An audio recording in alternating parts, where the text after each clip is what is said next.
bring in, as promised, Academy Award-winning documentary filmmaker Michael Moore. Michael, good evening. Good evening, Keith. Ladies and gentlemen, here is Rachel Maddow. Good evening, Rachel. Good evening, Keith. There's been a spike in the desire to own guns in Connecticut. Statewide, over 90,000 guns have been authorized for sale. You know how I feel about it. You want answers? I think I'm entitled. You want answers? I want the truth! You can't handle the truth!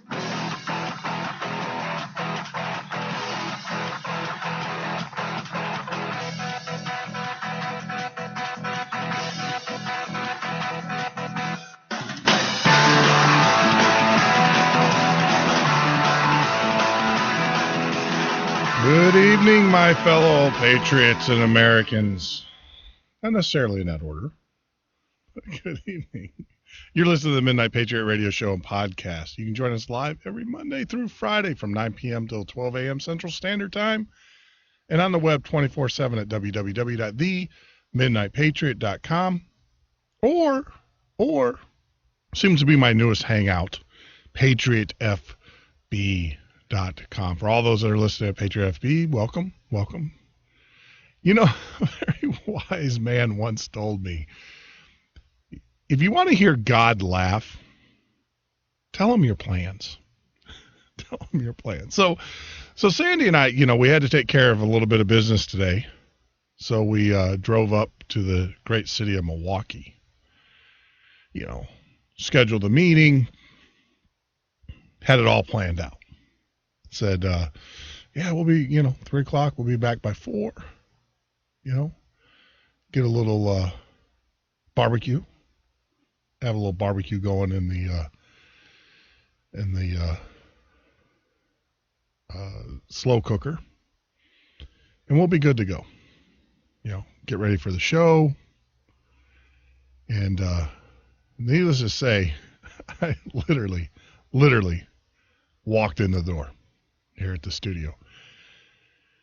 As we were driving home, we realized that we had a flat. Now, this is not an ordinary flat, or ordinary tire on my vehicle. I don't know what happened. I don't know how it got slit. These are Kevlar tires. I got Kevlars. So it's not like you just go to any tire place and get a new tire.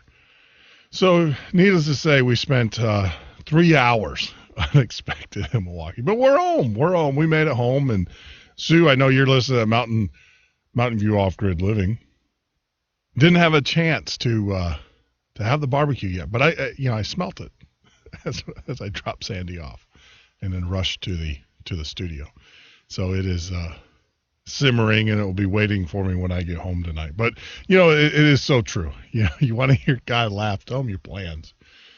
And that's life. That's what it's all about.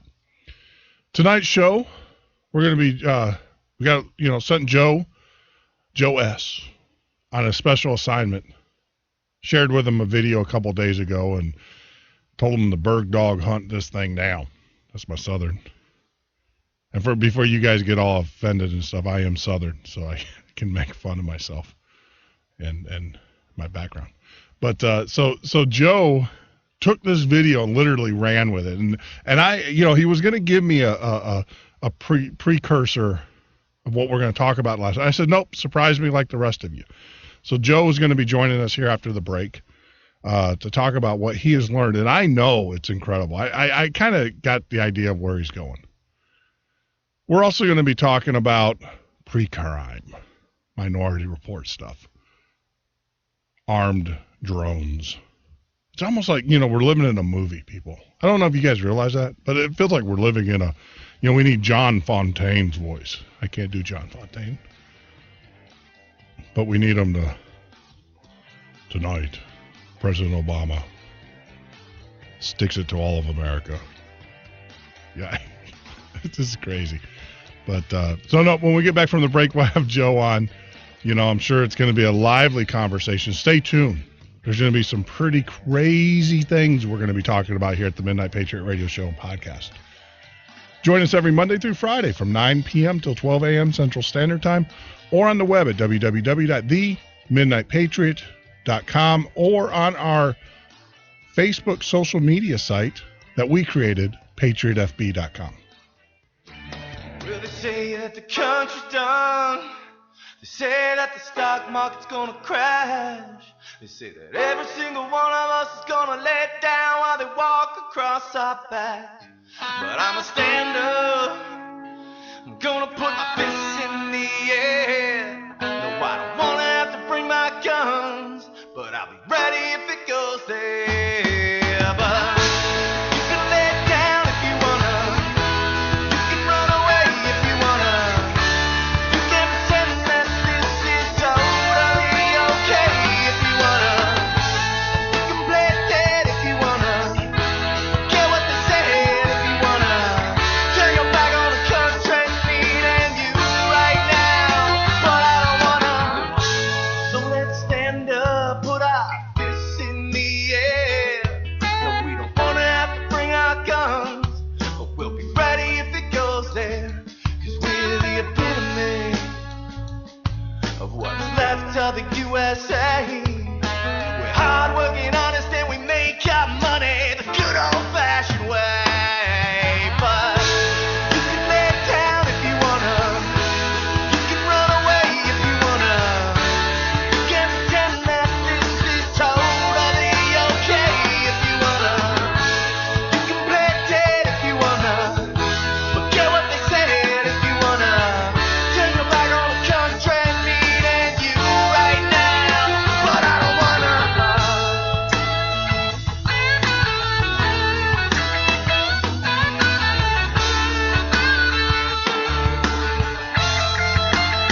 No, I don't wanna.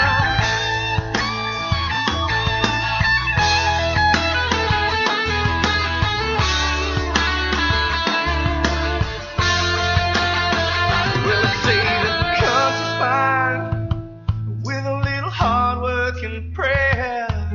We can get her back on her feet, 'cause I believe she belongs there. So let's stand her up and brush off the dirt and dust. A lady liberty needs our help from every single one of us. But you can lay down if you wanna. You can run away if you wanna. You can pretend that tyranny is totally okay if you wanna. You can play dead if you wanna. Get what they said if you wanna. Turn your back on the country, need and you right now. But I don't wanna.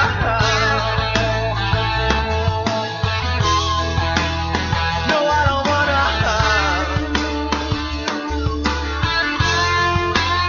But I don't wanna.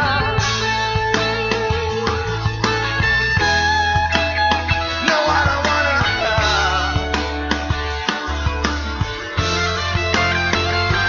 So let's stand up and put our fists in the air. No, we don't wanna have to bring our guns, but we'll be ready if it goes there, yeah. So let's stand up and put our fists in the air. No, we don't wanna have to bring our guns. No, we don't wanna have to bring our guns, but we'll be ready if it goes there.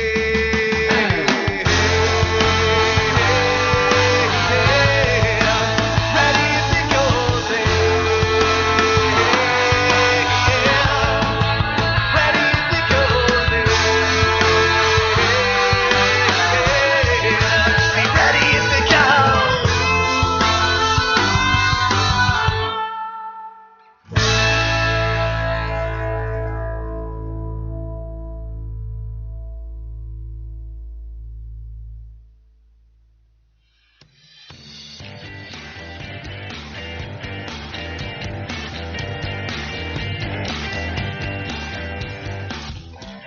You're listening to the Midnight Patriot Radio Show and Podcast. I'm your host, Jeff Norton. Join me here every Monday through Friday, 12 p.m. till 9 p.m. to 12 a.m. Central Standard Time. It's live radio. But wow, what a day. What a day. What a day. And something tells me the evening is going to be crazy as well. Now, right before we went off to the break, I kind of gave you a little teaser there. We're talking, there was a video. I'm going to give you guys a little backstory. And actually, why don't I'll just go ahead and bring Joe in now so he can kind of hear this. Hey, Joe, how are you? I'm doing well. How are you today? I'm doing good. Holy moly. It sounds like you got a megaphone there. Let me turn you down a little bit, my friend. Oh, all right. Sorry about that. No, that's fine. Hey, the excitement. I love the excitement. Right. So yeah, you started kicking off the compressors in the studio to knock it out. So I want to give the people a little bit of a backstory, the listeners, the people. Gosh, I sound like Obama. The people. I want to give my people the backstory. No, I want to give the listeners a backstory here. There was a video that I posted at patriotfb.com earlier this week. Was it earlier this week or last week, Joe?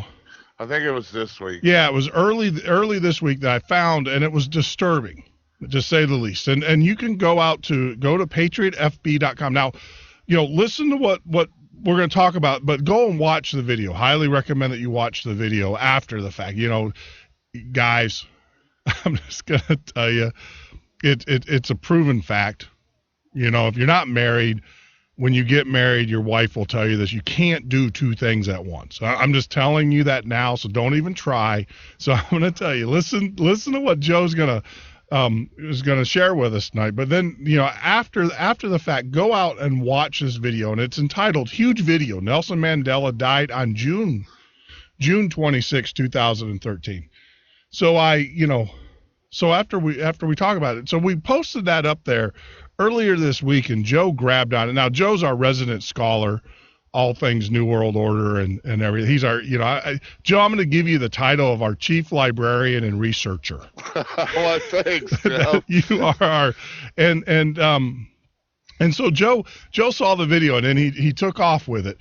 And full disclosure, last night we after the show, Joe was going to tell me some of and I said, nope, I want to be just as surprised as our listeners are tonight. So I don't want to hear, I've watched the video and myself, but I just want to, I want to hear the research that Joe has come up with and some of the conclusions. And I kind of know where it's going because, it can only go kind of in one direction. And after you watch the video, but I just, so Joe, I'm going to turn it over to you, my friend.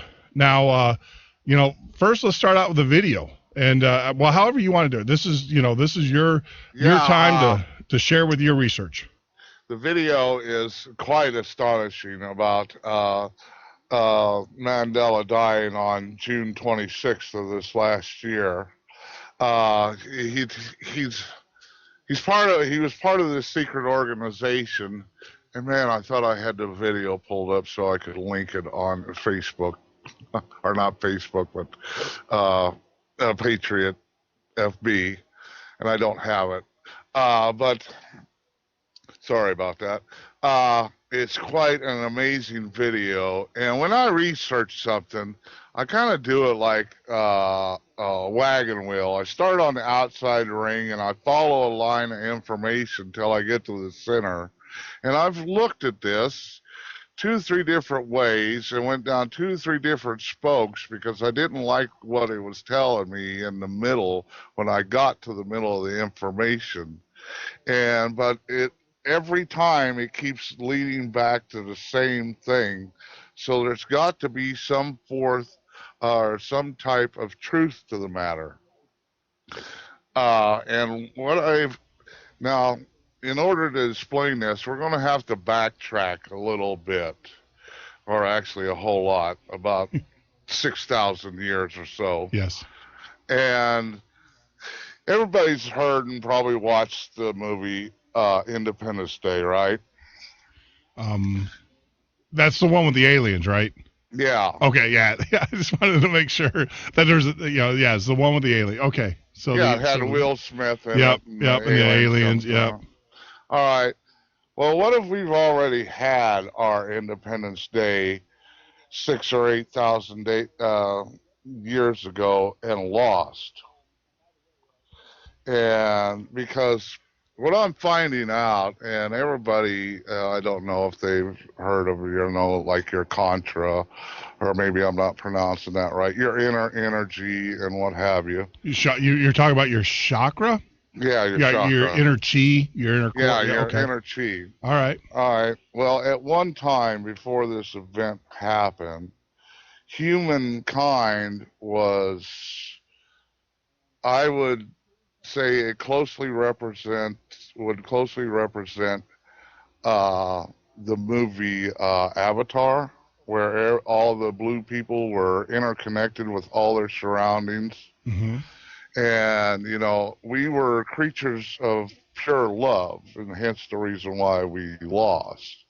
There was no such thing as time, because we could travel anywhere in our universe.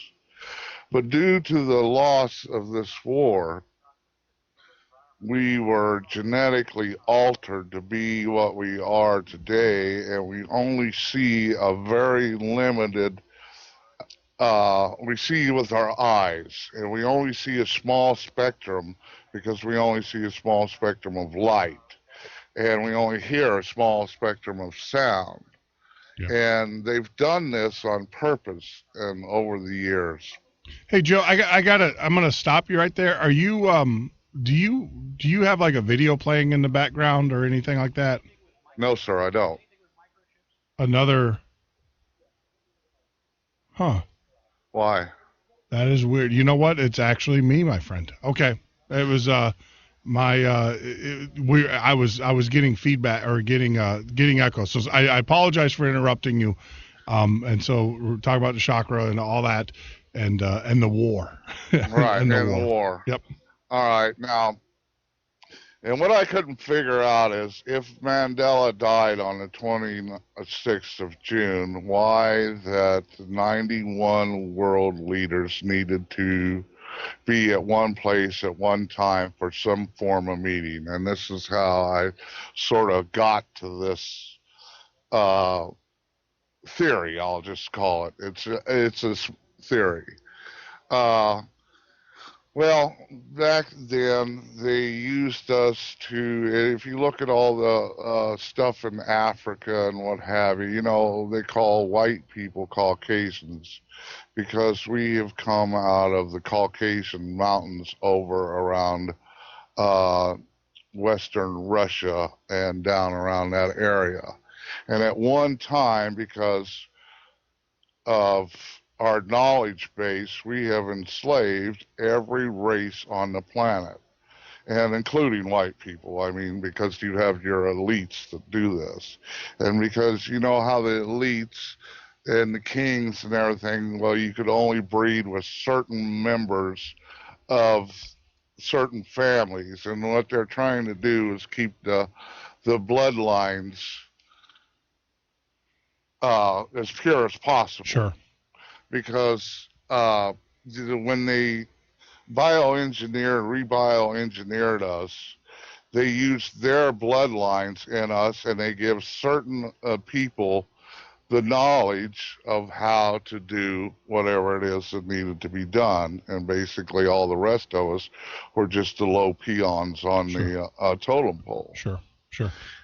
Which I want to add some research and stuff. Well, I mean, this is very well documented. There's a lot of research that's out there to this day that says out of the president, I think there was only one president that was not tied to the royal bloodline in one way or the other, and it's amazing. And a lot of the presidents, a lot of the people in positions of power throughout the world, they belong to these secret organizations, and these are not organizations that a lot of times it's all preordained kind of stuff. It's not that they see so and so and they say, oh wow, he's a great outstanding member and we're going to bring him in. These individuals are brought in regardless of their position, their social status or whatever. They're brought in, because of their birthright brought in because of their birthright, and they're trained for positions, high positions. Yeah, exactly. And that, and you'll find that when you get into certain levels, and I don't want to say that I'm not part of no inside crowd. I'm not going to say that at all. But I know people. I have friends who are very wealthy. I mean, I've stayed out at Fisher Island down in Florida, which is an exclusive club. That's where you got to get out to it by a ferry, and you go through security. That's, Kennedy's have a place there, and I've got friends that own a place there, and I had the luxury of going down there, and it's a whole different world. And I can't even tell you the stuff that goes on there that when I was there, that was just incredible, crazy. We were there were some politicians and stuff, and it was stuff that, have you ever seen the movie Eyes Wide Shut? And now there was no orgies while I was there. I just want to, but the movie Eyes Wide Shut, but that the uber wealthy, I mean, these individuals, to them, it's a whole, we're talking in hundreds of dollars. These people are talking in millions of dollars. Right. And it's just crazy, insane. The level of wealth and the level of power. And when you are around these individuals, it is draining. You feel like you got to take a shower after you're associating with them and there's stuff. There's a reason for that. Yeah. Because they actually, the elites and what have you, thrive off of certain vibrations that the human gives off. And the more fear are under it's fear, and like if you feel insecure and what have you about yourself, well, they feed off of that off of that energy. Yeah. Because I had way back in the 80s, I had a college professor. All my friends were going to college, and I couldn't afford to go to regular college, but I wanted to go to UNLV just so I could say I went to college. So I took a course in billiards. Well, from time to time, I would slip in on certain lectures, and I slid into this one lecture, and this professor there, and he explained it so eloquently, I wish I could do it, that everything around us, from the chair you're sitting on, from your car in the driveway, from the concrete that your driveway's made out of, from yourself, from the flowers in your garden, everything around us is trying to go back to its original form, which is energy. Yes. Life actually interrupts death. Yes.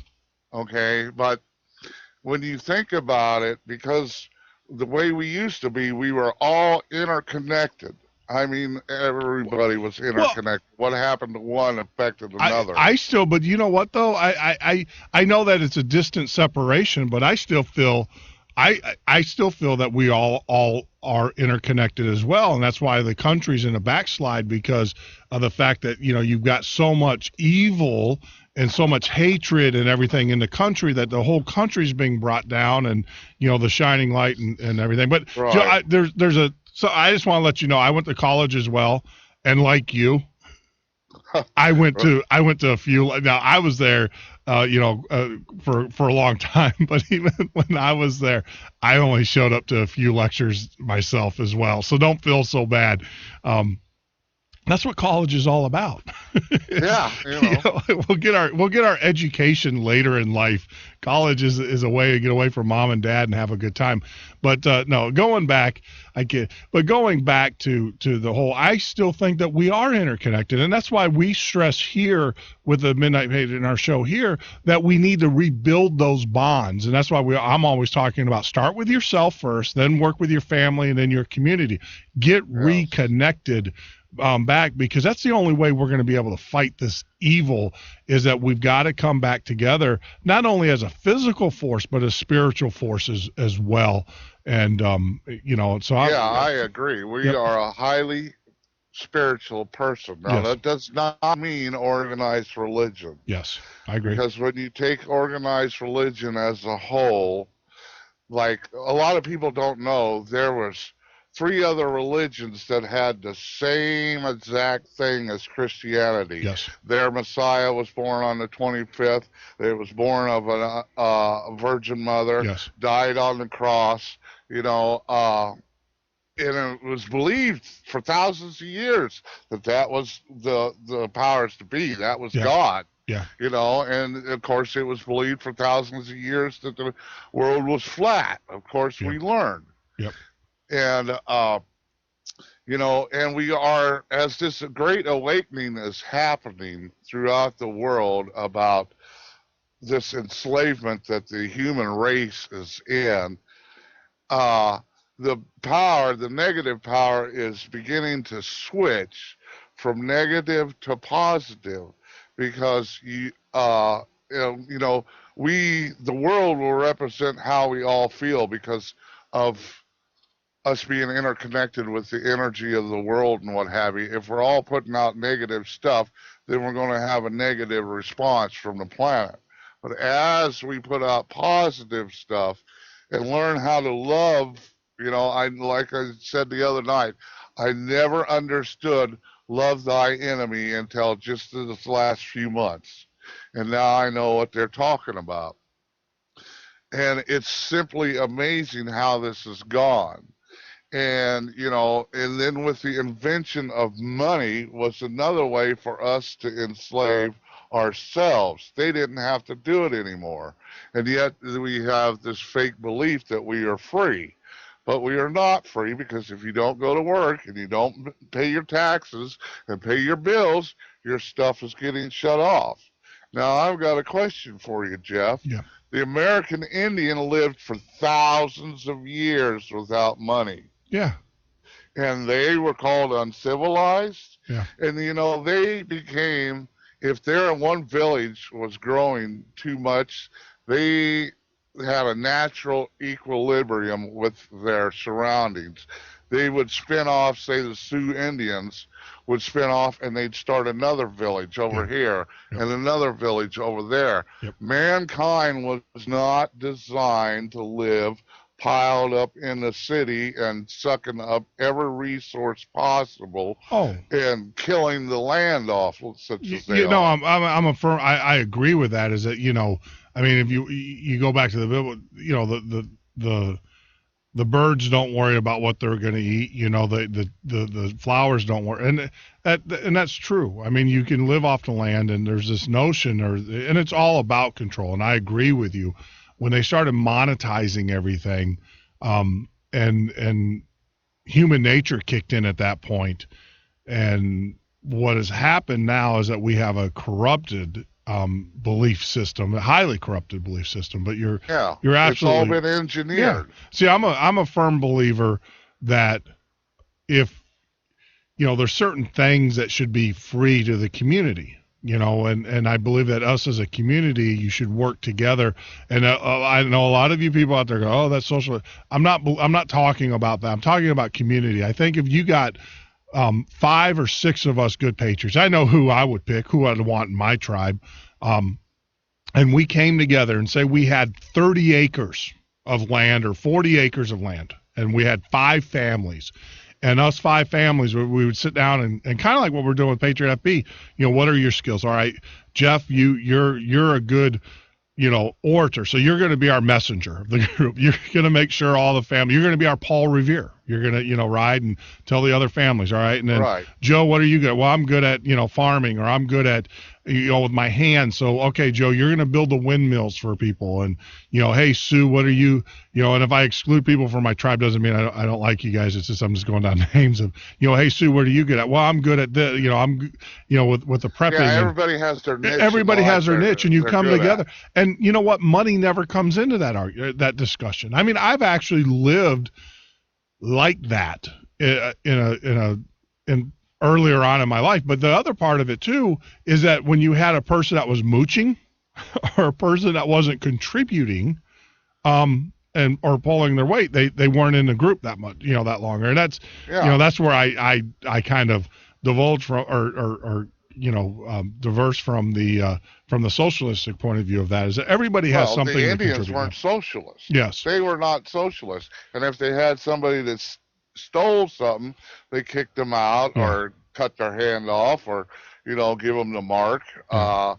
And everybody done their thing just exactly like you're talking about. Yeah. Everybody contributes. Everybody contributes. And it could be, you might not contribute as much as, the next person, but everybody contributes. And then you always have an individual there who kind of, says, hey, the wise one of the group, and it usually was an elder, obviously. But, and that's, but the problem is now, and I'll tell you, a great industry in the world that started out like that was computers. The computer technology industry was an industry of growth and everybody coming together, the open source movement, everybody kind of a community. We had a problem that we needed to solve, so people would do it. It wasn't until Bill Gates wrote a letter. He belonged to a user group, the same user group that Jobs and Wozniak and all those guys, the homebrew club there in California. And it wasn't until Bill Gates wrote a letter, and it's out there, you can get it, where he talks about, he was kind of like the Satan, the snake in the Garden of Eve, because at that time, computers were it was all kind of collectively, hey, let's help each other out. And then Bill Gates wrote this steaming letter about how, we need to make money and we got to profit. And then that's, a lot of the guys that I know in the industry, they said that's when they actually, turned away. They still did the computer work, but they didn't want any part of it because they saw the evilness and now it's all about money. Well, people don't do anything. Everybody wants to be king of the hill. Yep, the problem of it is you get too many chiefs and not enough Indians. This is true. And, the social power elites, we've always said that Bill Gates was going to get knocked down, but it looks like he's been absorbed into that group because he literally bought into it. But we were joking years ago in the computer industry that he was getting too big, and that's why the antitrust lawsuits started hitting him to kind of knock him down. And I think part of his penance is now he's, doing the Bill and Melinda Gates, but he is a huge, and that's not a penance, my friend. Exactly. Yeah. Penance not to us, but penance to his masters. Don't kid yourself. And I will tell you this. The Bill and Melinda Gates Foundation is about population control. It's about it's a tax write-off. When you have that kind of money, they put it in tax havens, so they put them into these foundations. The rich use these tax foundations in order to keep their status without having to pay taxes that they would regularly have to pay. It's not a benevolent thing, and Gates comes back and he makes these statements that he's not going to give his money to his kids. No, he's going to, have the foundations, but his kids will never want. It's a whole different level and I can bring the experts on. I've talked with experts, financial experts, but I don't want to get too far off. So we started out, obviously we were a people of peace, and then there was our Independence Day thousands and thousands of years ago, and that obviously did not bode well for us. And I can live with that because look at the pyramids and the technology of the ancient that we to this day that we still can't explain. Yeah, we still have a hard time explaining it, and even with our most precise GPS satellites, the precision in which the Giza towers were created and built and stuff is just it's just incredible. So I don't want to. Each one of those were built on sort of a PowerPoint of the Earth. There's these lines that run across the whole world. Think of it as a grid system, and wherever they intersect is a PowerPoint. And the ley lines, yes. Yeah, and they've built temples and the pyramids and all kinds of things under those lines to draw the energy. Yes, and I know, and I know a lot of you guys are rolling your eyes, going, "Jeff, what does this have to do with Obamacare?" Well, we have to mix it up a little bit, but to Joe's point, and so I've done the research on this, and I will tell you that, and that this goes to tell you, there's a bigger hand at moving here. There's a bigger something's moving, because you got to remember these temples that were built on these ley lines and these Stonehenge and even Washington D.C. and the National Archives, these ley lines. You got to remember they didn't have aerial photography, and they didn't have satellite GPS and coordinating systems, but you can actually draw a line right from, Washington D.C. right to Stonehenge, and then from Stonehenge up to the there's a chapel in Edinburgh, which is supposed to be a sacred site as well, and and they did this centuries ago, and built these, and so there's a bigger hand at that's kind of directing this and everything. So what we're going to do, Joe, we'll take a break. And when we get back, I'll let you continue. I wanted to kind of interact it, kind of fill in the gaps so people understand. But you're listening to the Midnight Patriot Radio Show and Podcast. I'm your host, Jeff Norton. You can join us on the web at www.themidnightpatriot.com. You can join us here every Monday through Friday live from 9 p.m. till 12 a.m. Central Standard Time. Stock market's gonna crash. They say that every single one of us is gonna let down while they walk across our back. But I'ma stand up. I'm gonna put my fists in the air. No, I don't wanna have to bring my guns, but I'll be ready if it goes there. But you can let down if you wanna. You can run away if you wanna. You can pretend that this is totally okay if you wanna. You can play dead if you wanna. Get what they said if you wanna. Turn your back on the country needing you right now, but I don't wanna. So let's stand up, put our fists in the air.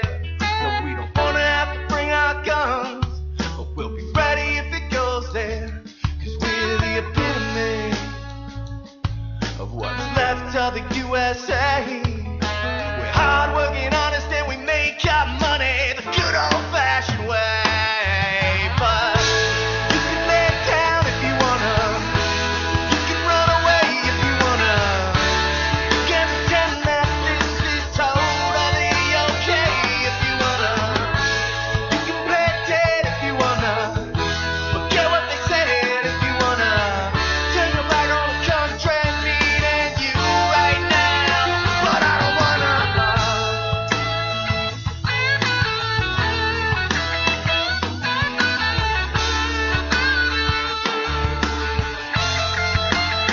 No, I don't wanna.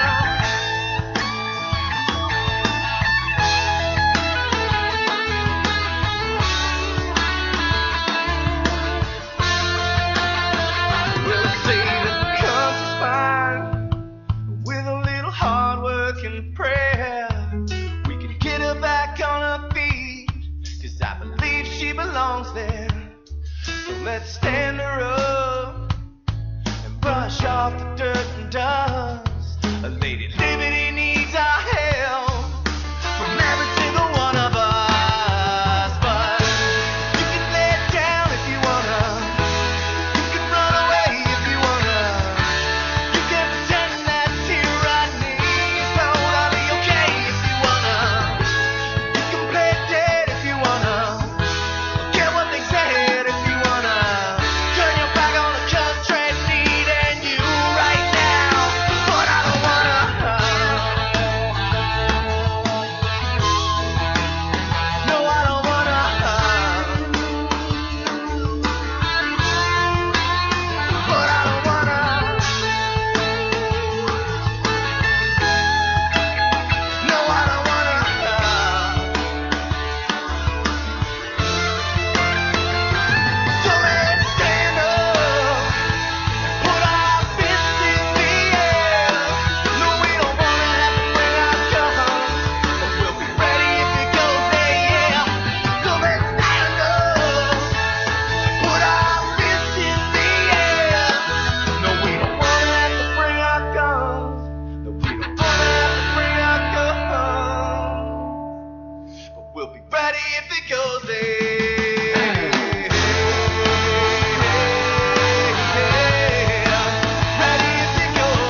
control spending, a government that no longer works for the people.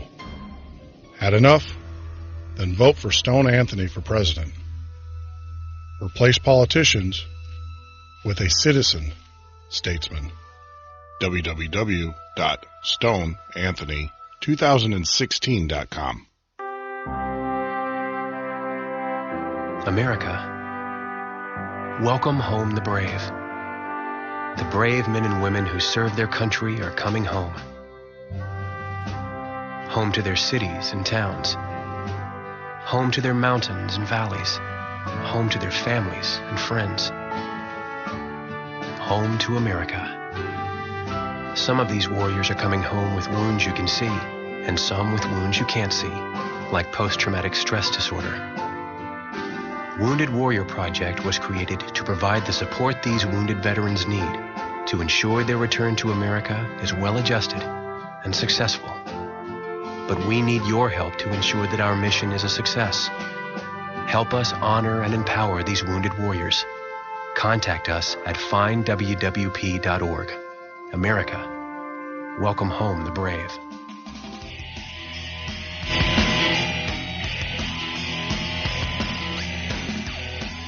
You're listening to the Midnight Patriot Radio Show and Podcast. I'm your host, Jeff Norton. You can join us live here every Monday through Friday from 9 p.m. till 12 a.m. Central Standard Time. So for those that didn't catch the first bit and stuff, I made a little comment about you want to make God laugh. Tell him your plans and stuff. There's another part of that story I want to share with you before we bring Joe back and we talk a little bit more about some of his research. And this is interesting stuff. This is a lot of you guys would be, tin hat. No, this is crazy stuff, but it's so crazy that it just might be true.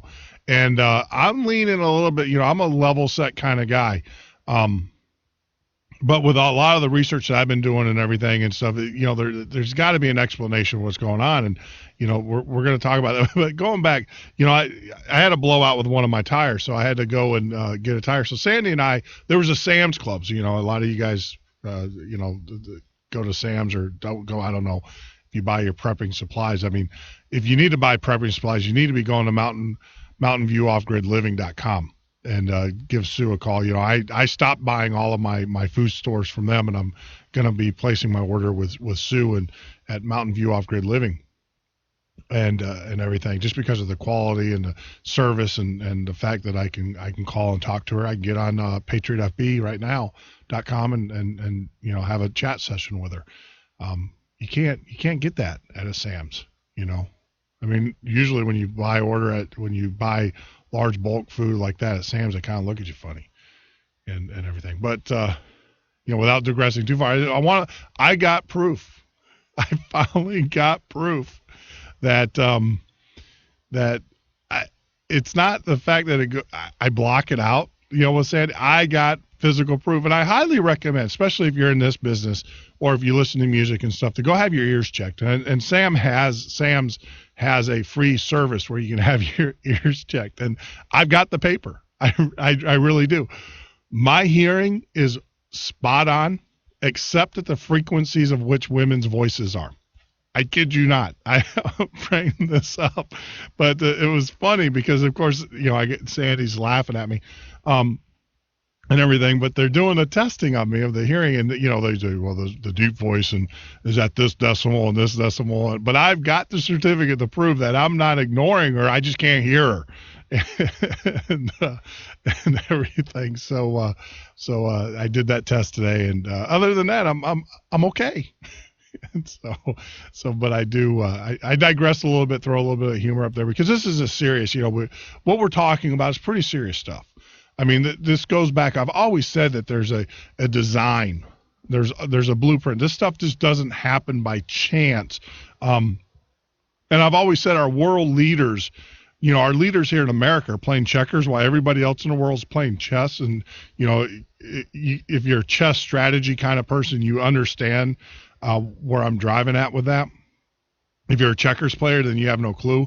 And that's exactly what's going on with this administration and everything. And I believe that some of the things that Joe's uncovering or is going to share with us goes back to the fact that the rest of the world and the powers that be and the people that are really controlling our future, our destiny, or trying to through manipulation, lies and deceits and mainstream media and government law and all that stuff, they have an agenda, and this agenda goes back thousands of years. It's just not something that someone cooked up recently. I mean, look at the Roman Empire and how they fell, and you only have to be a study of history and an anthropology to realize that there's a point in which a society starts going against the powers to be, they don't exist very long, or they don't make it.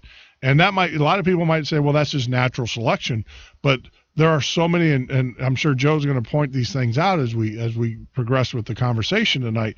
There are so many triggering factors that this is not natural selection of a society. These are I think, Joe, I'm sure we're going to bring it up, but these are things where our masters allow us so much freedom, but the minute we cross the barrier, or the minute we get, that's when they shut us down. And I think that's what we're seeing now. We're starting to see that and stuff. So, Joe, I'll turn it back over to you, and let's continue. I'm going to tie this into our fight today, our Patriot fight today, because it has a lot of relevance with what is going on. It's just you kind of have to understand history to understand the present, to know exactly why they're doing what they're doing. Now, mind you, when I started this, I am not one of these UFO guys, could care less. I know it's a large universe out there, and there are more than likely life on other planets, but I'm just there, I just have a hard time getting into that. That's why I've had such a hard time accepting this theory. When they had the birthplace of religion was a place in Iraq it was a city named AU, I believe it was. And during the 1991 Gulf War, there was a rather large battle over that city. And we have held that city ever since then, even the time in between the two wars. Our forces were on the ground in that city, keeping that city. And there's a reason why. Because the powers that be know that,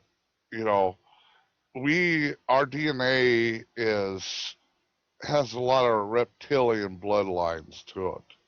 And this alien race that kicked our butt thousands of years ago were allegedly a type of alien or reptilian aliens. And that's where you ever road rage? Anybody ever have road rage? And then you think after you've said something or something, well, what did I do that for? I have radio rage. Road rage. I have radio rage. I have news rage. I read the news and I start and I go just ballistic. So yeah, I get you. The whole deal. Why we can't control our rage? Absolutely. Yeah, and that comes from that reptilian bloodline that's in each and every one of us around our pineal gland. And you take that and you hear people going, man, I keep getting into these relationships and I keep getting the same result time after time after time. Why do I keep meeting these wackos? And it's because what we're projecting out is we're going to get the same type, birds of a feather flock together. We're going to get the same type of people that flock to us. And it's sort of a natural state of being. But you can change your output. It's I heard the other day, it's sort of like trying to change a movie. You stand up on the movie screen, you can't do a darn thing about it, but you go to where it's being projected, then you can change it, And they've had these elites in charge of the church. The church was one of the best forms of unknown slavery there is, because it puts us on the dot. And what I mean by that is we get consumed by that focus of that religion, or the focus of making money, or whatever our dot is. We enslave ourselves to that dot and our beliefs, instead of having perception and learning and having an open mind. Schools and our friends and peer pressure have always taught us, oh no, that's crazy, that ain't happening, no way.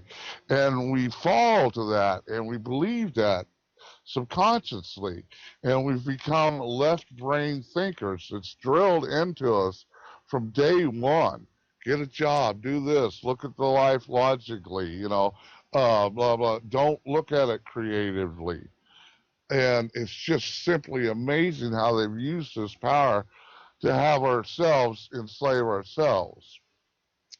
Okay, now hence fast forward a couple thousand years, and we are at today. Now, there is a pagan ritual that happens on December 15th. Just happens to coincide with the people. Oh, shit. Oh, sorry. I thought I lost you. I wasn't hearing you, and I looked at the screen. I seen somebody go, "Where are you?" And I'm like, "Oh man, that's Jeff's chat." No, that's fine. We're not gonna dump you for that one, Okay. and stuff. Don't worry about it. So we fast forward a pagan ritual on the 15th of December, which a lot of people don't. I'm sure most adults have heard this one time or the other. Is that Jesus, we celebrate obviously the birth of our Lord, December 25th and everything, but that's really not the true date or the true season in which he was. I mean, I think they've already proven that, but it coincides with the pagan holidays that go on around the December and everything. For those that don't know, is the December is the 3 days before Christmas, I believe, is the longest day or the shortest day of the year, not the longest. Yeah, and it's something about the stars being in the same place for those 3 days. Yeah, there's a great movie that opened up my eyes called Zeitgeist, which is really bizarre. We talked about this a couple times on the show. Maybe we'll post it up in the video. I'll do that while you're talking. I'll find it and get it posted so those that can watch it. It will rattle your religious belief system. It really will. It did make mine. And they make, I'm an analytical kind of guy, so it made, and I went out and did it. But Zeitgeist, the first sections, they do break down the religion or modern religion as it's told to you to control you. Now, that doesn't mean that, when I watch that, it doesn't mean that I believe or don't believe in Jesus, and it doesn't believe that I don't believe in God. But what it does tell me is that there are powers at foot that will manipulate the story to serve and to control you. And I'm like you, Joe. I'm a spiritual guy. I'm not an organized religion kind of guy, because I've been involved with, obviously I grew up, so you guys know, I grew up as a Roman Catholic, was the altar boy and everything like that. And no, I don't have any ill will towards it. Wasn't touched in any appropriate way. So, but my thing is that I grew up with that, and I didn't like it even as a kid going to Spreaker school. I didn't like it. So then I went to a Southern Baptist church. I didn't like that either. The fire, brimstone, and everything. Right. And so now, Sandy and I, we have not church here. We will go to any church that will invite us. I mean, we're open to all church. I mean, I was at a church. You ever see the Blues Brothers? Remember that? I was at a church like that not too long ago with Sandy. Kid you not, Sandy and I were the only. It was the most loving church that we've ever. It was awesome. People coming up to us, giving us hugs and stuff. And it was me, Sandy. We were the only white people in the church, And there was another older lady who was there at the church. We were in the whole congregation.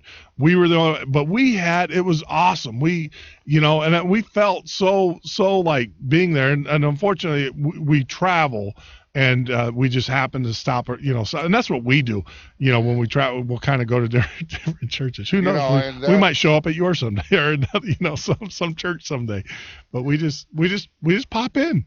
We'll just be, when we're traveling, we'll just pop in and see what's going on, because we love listening to other people. And yes, I've been in East Tennessee to the snake pits, and with the with the snakes up in the mountains of East Tennessee, and I've been to the some pretty scary churches, but it's all good. It's more of what's in you as an individual. So yeah. But, and I agree, Jeff, because years ago I went to this little old church, and I was the only white guy there.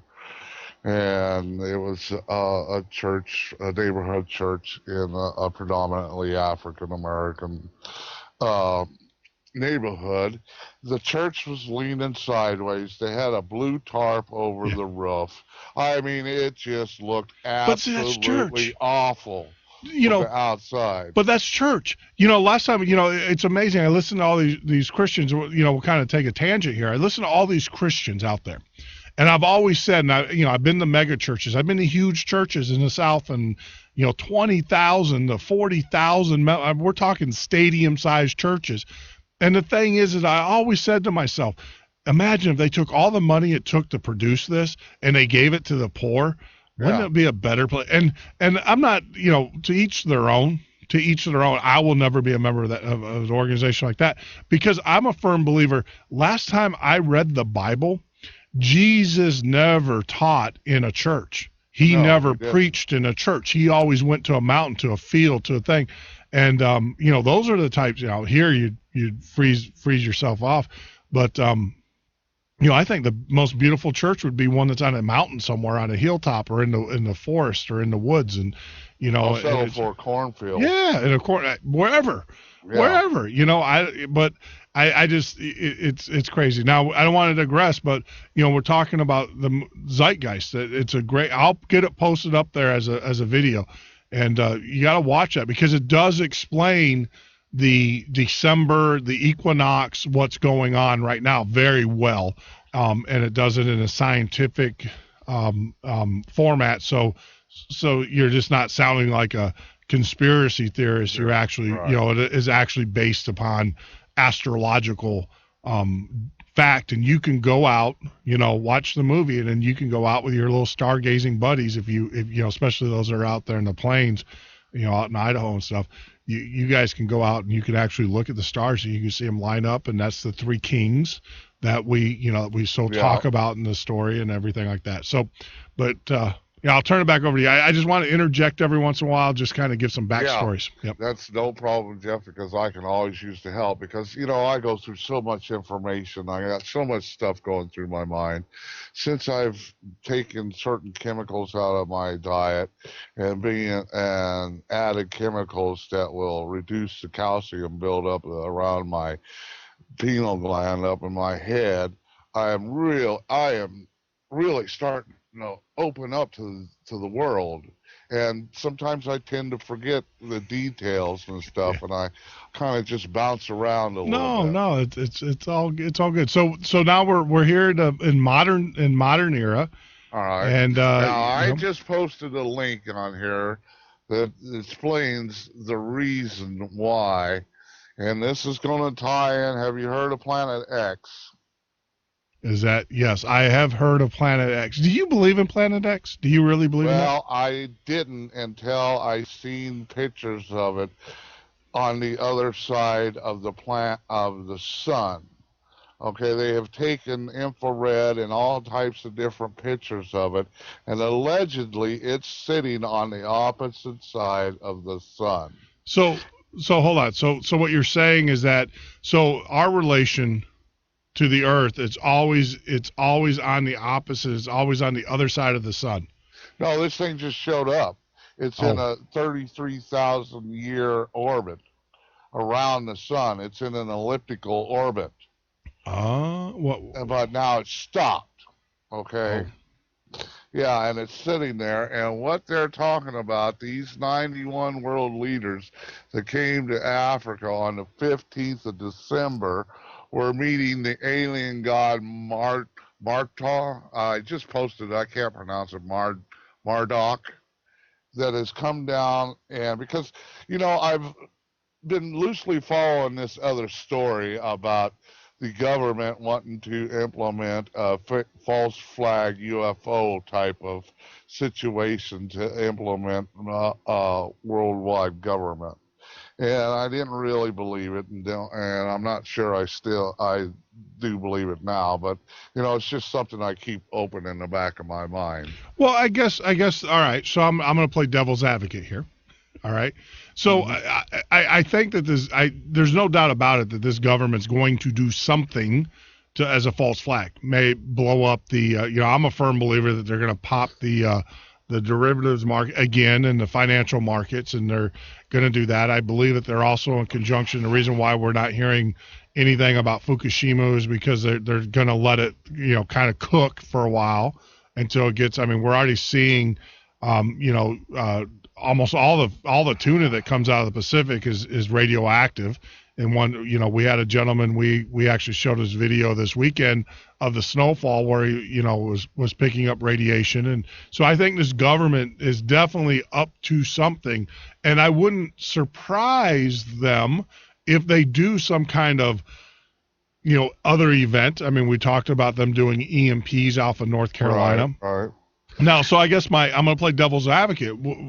If our government would detonate an EMP off of North Carolina, would allow the radiation of Fukushima to get so bad that we have to do something, would intentionally blow up our financial system, would intentionally allow the destruction of the Twin Towers. Who's to say that they wouldn't intentionally kind of falsify a alien kind of event, because that seems to be what's in mainstream media, and then do it. They got some pretty creative minds. They got people sitting in rooms just thinking up stuff that you and I would never even think of. So who's to say that this whole story is not just another way of just another false flag incident to appeal to the to a group of people who don't believe all of the other things that are going on, but do believe in UFOs and do believe in the reptilians. It could very well be. I am not ruling that out. Sure. I'm staying open-minded to everything. I got you. And that's why I just want to throw it out there, but I was thinking about that. Here's a thought for you, Joe. Yeah, go ahead, Joe. If we can make an earthquake off the ocean or in the ocean in South Carolina, or North Carolina, excuse me, just think, could we make a huge earthquake that would create how they say it? A tsunami? Oh, absolutely, absolutely. You know what? That hits Japan, that kills that nuclear plant. Yep. Well, absolutely, and we'll talk about that when we get back and stuff. We're going to take a break. It's actually queuing us here, and we'll take a break. But you're talking with the Midnight Patriot, and Joe, we're talking about some recent discoveries that he has come across in a video that we put up on our site at patriotfb.com.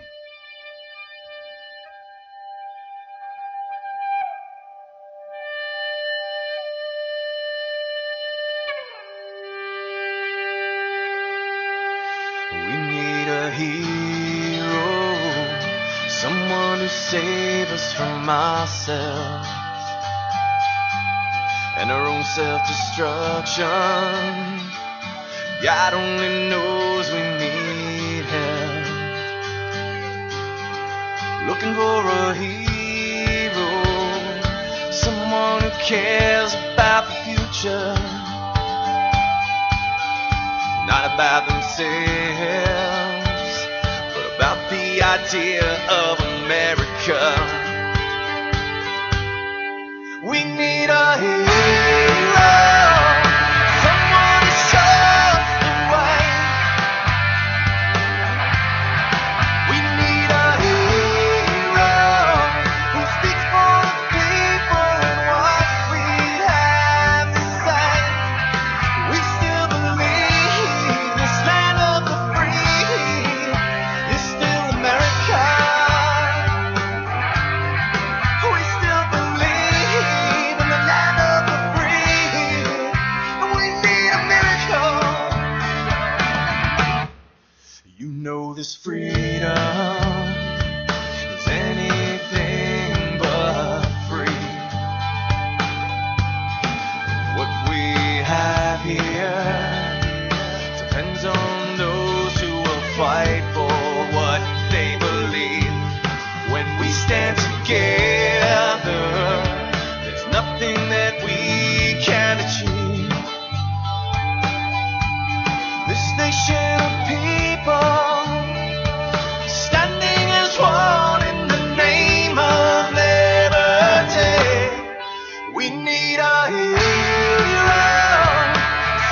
You're listening to the Midnight Patriot Radio Show and Podcast. I'm your host, Jeff Norton. You can join me live every Monday through Friday from 9 p.m. till 12 a.m. Central Standard Time, or on the web 24/7 at www.themidnightpatriot.com for all the latest shows, archives. But we're going to be switching over to 100%patriotfb.com for our shows and our archives. It seems to be that's a more appropriate place. Now, we will be keeping the Midnight Patriot, and we're going to be moving, the advertisers and everything, because we're now going into like a pool of various advertising with all of the other shows and stuff. So that, exciting things. We're doing some exciting things here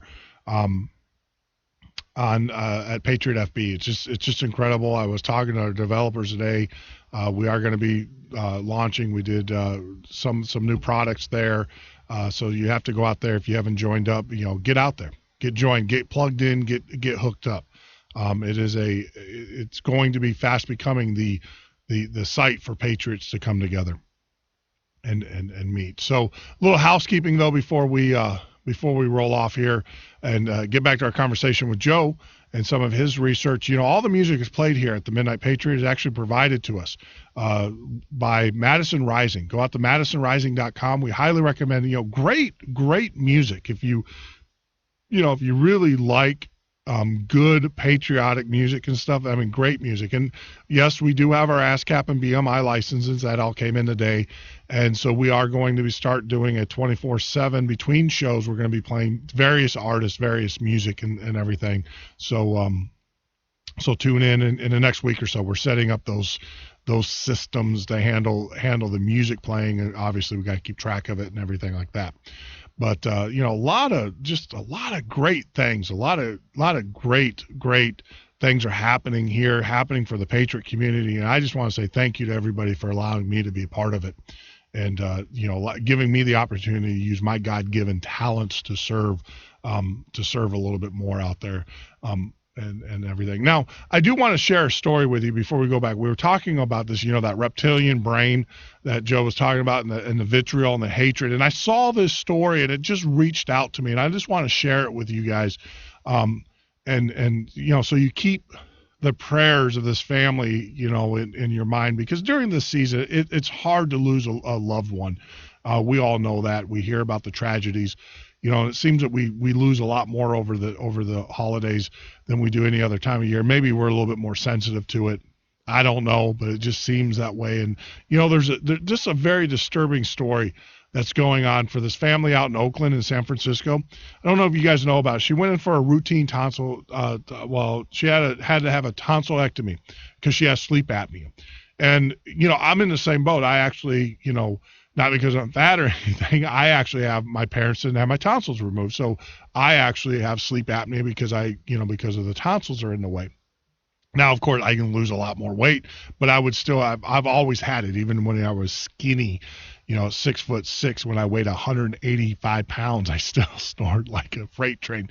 But this young girl goes in to have a routine tonsillectomy.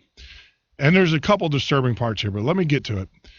She has a routine. Well, because of complications of the surgery or whatever, she starts to bleed profusely, and then she goes into a cardiac arrest. And now she's brain dead. And that, and that's tragic. That is tragic for any family to lose a loved one, especially a child, especially a sweet child like this. And, so keep your prayers, pray for this family and pray for, let them know, and now they're battling the state because, of course, the state wants to disconnect and everything because the child is brain dead. The family, because of religious convictions and everything like that, got to stay. They told the state to basically stay out of our daughter's care. And that's a troubling trend that's going on now, and especially with Obamacare, especially when the government starts paying for the bills. They're not going to want you to live in a vegetative state. We saw that in several cases, but pray for this family, pray for them and everything. Now, the other thing too, we talk about being good Christians. We got to pray for our enemies as well. And I want to share, and this is the part that just angered me. I went from a state of being just utter disbelief and heartbroken for this family to a state of just furious, where I want to go I want to go to San Francisco, look some people up, and just pummel them. I mean, I'm talking pummel them. I'm not talking about, hey, tongue lashing. I'm talking just rip them out of their houses, drag them down the street, and just keep dragging them. And maybe that's the rage that Joe's talking about. But I want to, these are some of the comments, and this is the thing that just, that just completely just, I just don't get it. I don't understand why we have so much vitriol, especially for a family, who has lost a dear soul. And I'm just going to go down. I have a medical question. Since there's no people on earth suffering from sleep apnea who are not obese, what's the proper treatment? Tonsillectomy, cataract surgery, or Botox? Pick one. There are plenty of people. Then someone responded, that there's plenty of people, and I know that for a fact. I was 6'6", 180 pounds. I was solid, and I still had issues and everything. But if you go down here, was the girl too fat to find her tonsils? Woo doggy, that's one fat kid. What she weighs? Sleep apnea is caused by obesity. Should have just sewn her mouth shut and sent her home. They want to keep her alive until after the trial payout. Then they will pull the plug, heartless.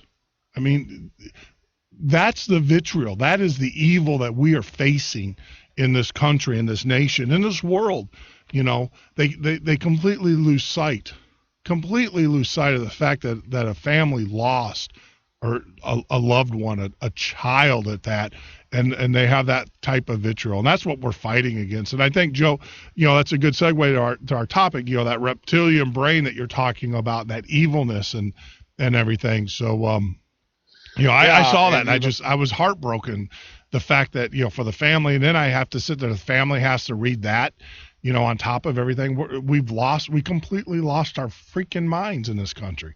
That, it's just unbelievable. Unbelievable. So getting back to our topic. So Planet X, we're talking about Planet X. Now, I've heard about Planet X, and look, I'll let people that know me know that I grew up on Art Bell and Coast to Coast, AM, and I, did a lot of my programming late at night to listening to him. And so I've heard a lot of the stuff. Now I'm waiting for a picture of Planet X. Does anybody have a picture? Have you posted a picture? Have you found I know you said you saw an IR picture of Planet X. I mean, have you? Yeah, I actually seen it in a video, and I will have to find that video again. I thought I had everything pulled up here, but I had so many tabs pulled up for tonight's show, I started dropping stuff. Because I kind of like to post stuff as I talk about it, so people can see with their own eyes on PatriotFB.com. That's right, Patriot. I'm going to give you a little word of advice. Don't use Firefox when you're trying to do a radio show. It is a memory hog. I actually use Chrome, which of course I know they're monitoring everything I'm doing with Chrome, but I find that Chrome works a little bit better, especially when you have tabs. It doesn't crash as much. Or, right. I petitioned the boss, the power to be, to give me another computer into the studio, and we'll see how that turns out. So. All right. And it was funny because when you first started tonight's show, you were talking about it's like watching a movie. And that's exactly what we are, because of our limited visibility and our limited hearing and senses. We are being projected a movie. Quantum theorists out there, there's information out there that says that everything we're looking at is nothing more than a hologram. It's a projected hologram from our inner self. Mm-hmm. As we view the world, that's how we see the world. Yeah. So it goes back to being that original human being of love. Mm-hmm. And this one is going to blow you away. I was talking about the nuclear blast created an earthquake to wipe out the nuclear power plant that they knew that was sitting on the edge of Japan. I imagine some theorist somewhere or what have you figured out, okay, we need X amount of explosions to create this large of a wave to hit that country. Yeah. All right, so they might, and this is just a far-fetched theory of mine, but they might have done that, but you take that with all the radiation that is being released into the atmosphere and being into the ocean, and then you take and tie that with chemtrails and all the other stuff they're doing to this planet of ours chemically, and I got one word for you: terraforming. The planet is being terraformed for a new race of people. Wow. Yeah. never. What is that? I can't remember that the movie with Charlie Sheen, where he discovers that and the arrival. The arrival, and I kind of agree. Now now the science of me is going to kick in here, Joe. So don't take this other way, because I'm going to play both sides here and stuff, because like I said, I grew up with Art Bell, and I get that, and I understand the whole theory of the reptilians and the underground and all that. But I'm just going to say, earthquakes happen. I mean, natural disaster. I mean, this world's been around forever. I mean, we've seen super volcanoes, and we've seen, which you go out towards Yosemite and all that in that area, the super volcanoes. I mean, things just happen. Now, I do agree that there obviously has been a program with chemtrails. That's been proven. There are documents that clearly say that. I do know that we can create earthquakes. We've done it in Texas. They're having what they call fracking earthquakes right now. Yeah.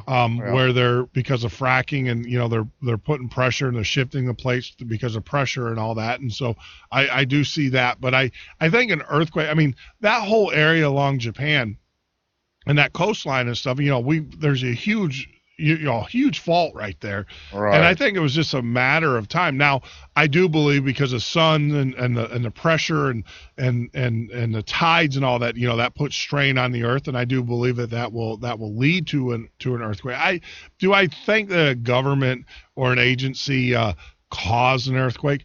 No, I don't know though. I don't, who knows? Yeah, I wouldn't put anything past. If the technology, we know they have HAARP in Alaska, and we know that they're able to control the weather with that. We know that. I mean, I'm not. Well, that not only controls the weather, it also takes the atmosphere and takes it from being around to an egg shape. Yes, it does manipulate you are correct, and it does. And there's, you can read the scientific journals. I mean, that's what they designed. That was part of, I don't know if it was originally designed that way. They'll tell you it was for ultra low frequency communication with submarines and all of that. But, there a lot of things that we have were never designed that way. They just came out that, oh, by the way, that that's science. I mean, you don't know what you're going to get until you actually do it and stuff. But I don't know about, but I do. I mean, I don't. Well, you understand the theory. Oh, I understand. No, I think that the world is a wonderful place, and I think that things are going to happen just because they're going to happen. Now, but I also believe that governments will capitalize. There's no doubt about it. They will take. I mean, look at the Twin Towers. Do I believe the government flew those airplanes in there? Absolutely not. But do I believe the government knew about it before? Absolutely, I do. Do I believe that they blew up building number 7? Absolutely, I do. But they'll take a tragedy, and they will move it to their advantage. And out of that, we were willing. Well, the next day, I wasn't, but most Americans were willing to give up their freedoms. Government, come into my house. I have nothing to hide. And well, I'll tell you how I got to this theory. Yeah. Okay.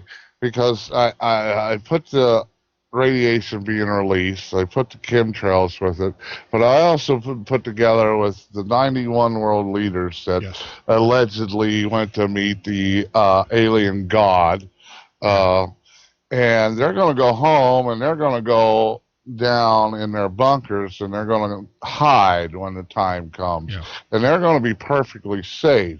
And remember, one of the main theories of the New World Order is to depopulate the earth by 90%. Yes.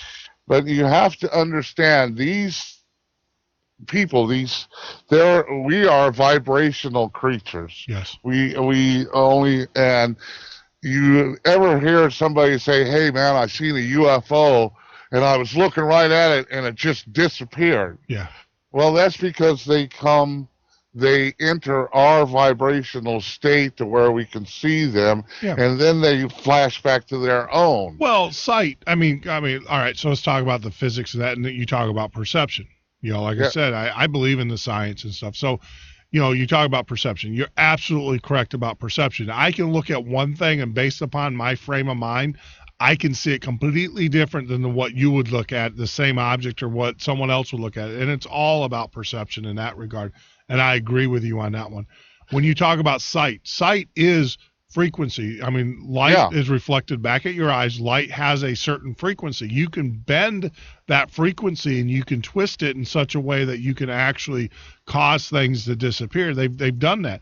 I remember there was actually, it was one of the weirdest things that I've ever had done to me. A lot of weird things done, but no probing. I'm not sure I want to go there. Don't go there. No probing. But I'm just saying is that I come from a scientific background and everything, and hang out with some really nerdy guys, some geek, some basement dwellers as we would call them, and every crazy experiment you'd see. Oh, did you know you do that? But they took a tuning fork. It was just a normal auditory tuning fork. And they hit it and they put it to your temple, and it literally messes up your ability, and you can't see. It doesn't make you blind. It makes you blind as attached there, because it interferes with your ability. Exactly, and it was the weirdest thing. And so, yes, can you? Do I believe? And there are scientists right now. There's a scientist in Japan that's built the cloaking. You can go on YouTube and watch it. It's a cloaking cloak that you can, and you can see through. It's the most amazing things. Now they're the technology, it's like everything else. The technology fills up a whole building to get it to do it, but it's only a matter of time. And so and that's the thing. You are not hearing my voice right now. Your brain is decoding the vibrations that are coming through the speakers. Yes, exactly. You are absolutely correct. And the thing is, if I was angry, and we go back to perception, if I was angry at you, I would interpret your voice as being not hateful, but being, like at anger, versus it's a lot of it, I hear your voice and the dynamics of that, but the interpretation is also in my mind on how I decode that.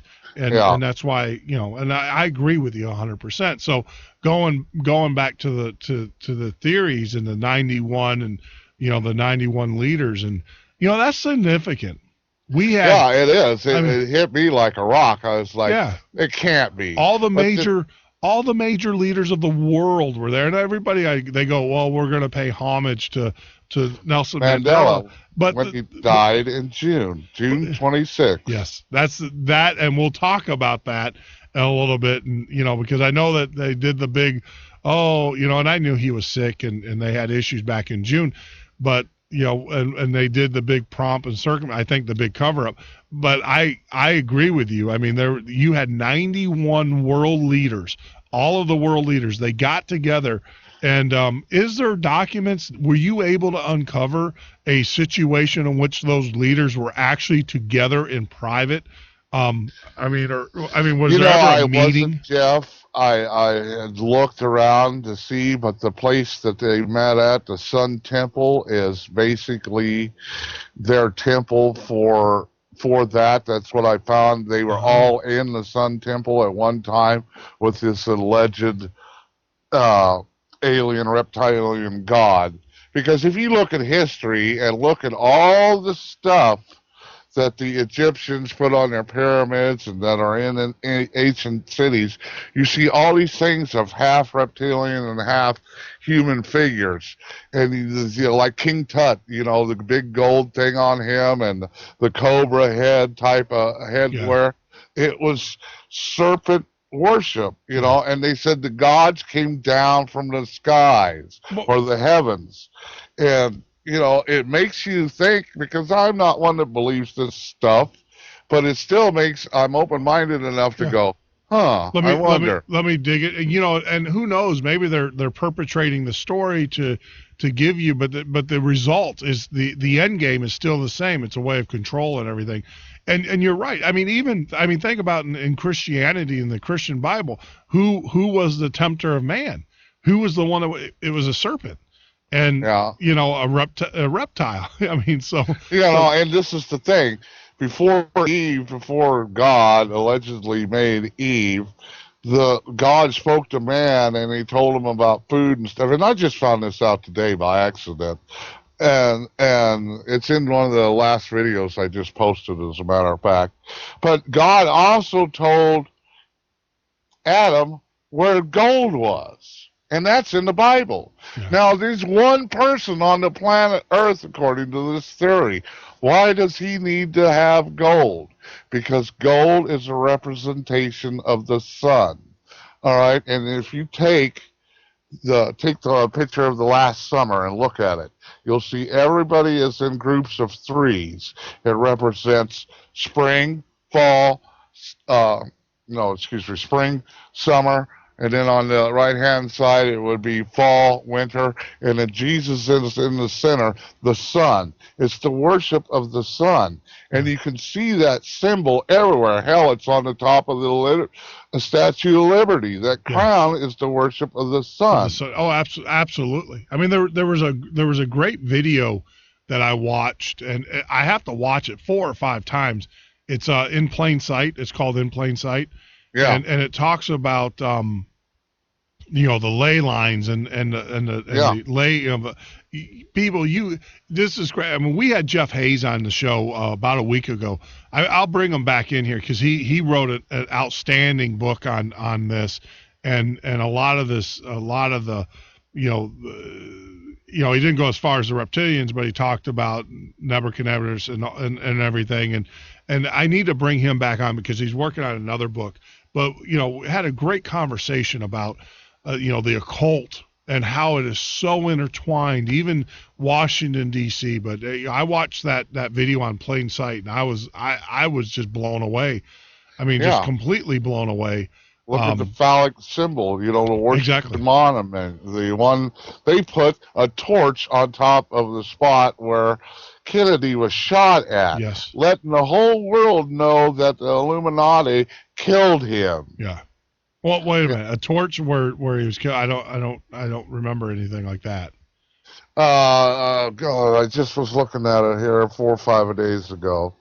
I might be wrong on that. Well, I know that on his grave. Well, I know that. Yeah, on the grave. The eternal flame. Yeah, that's it. The eternal flame. Yeah, exactly. Well, I do know that that they just jackhammered up the X. If you would go to Daily Plaza, where he was originally shot, there was an X where he was assassinated. Well, they jackhammered that up during the right prior to the ceremony and stuff. So, well. Time's fine. We got another break here. We'll take Joe, and then when we get back, we'll talk a little bit more. But you're listening to the Midnight Patriot radio show and podcast. I'm your host, Jeff Norton. You can join us on the web at www.themidnightpatriot.com or right here live every Monday through Friday from 9 p.m. till 12 a.m. Central Standard Time.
fucking Call of Duty game.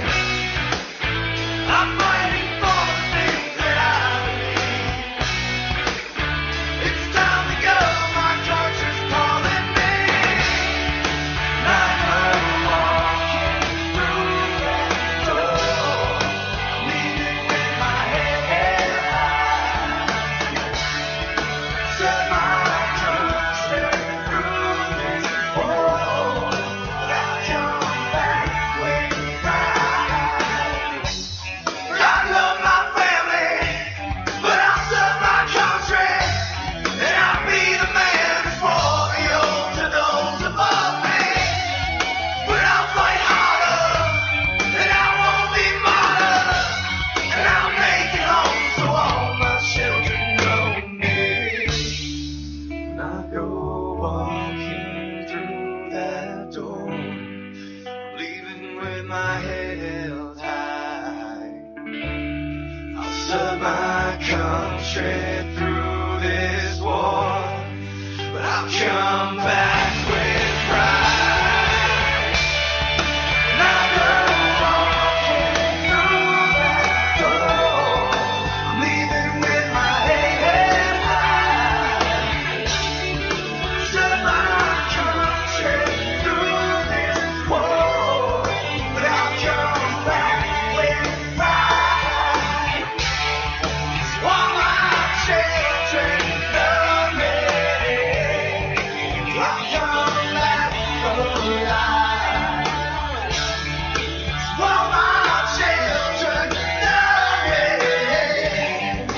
I'll come back alive.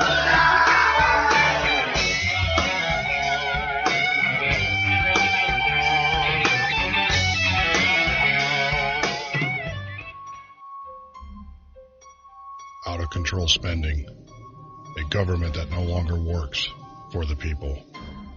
Had enough? Then vote for Stone Anthony for president. Replace politicians with a citizen statesman. www.stoneanthony2016.com.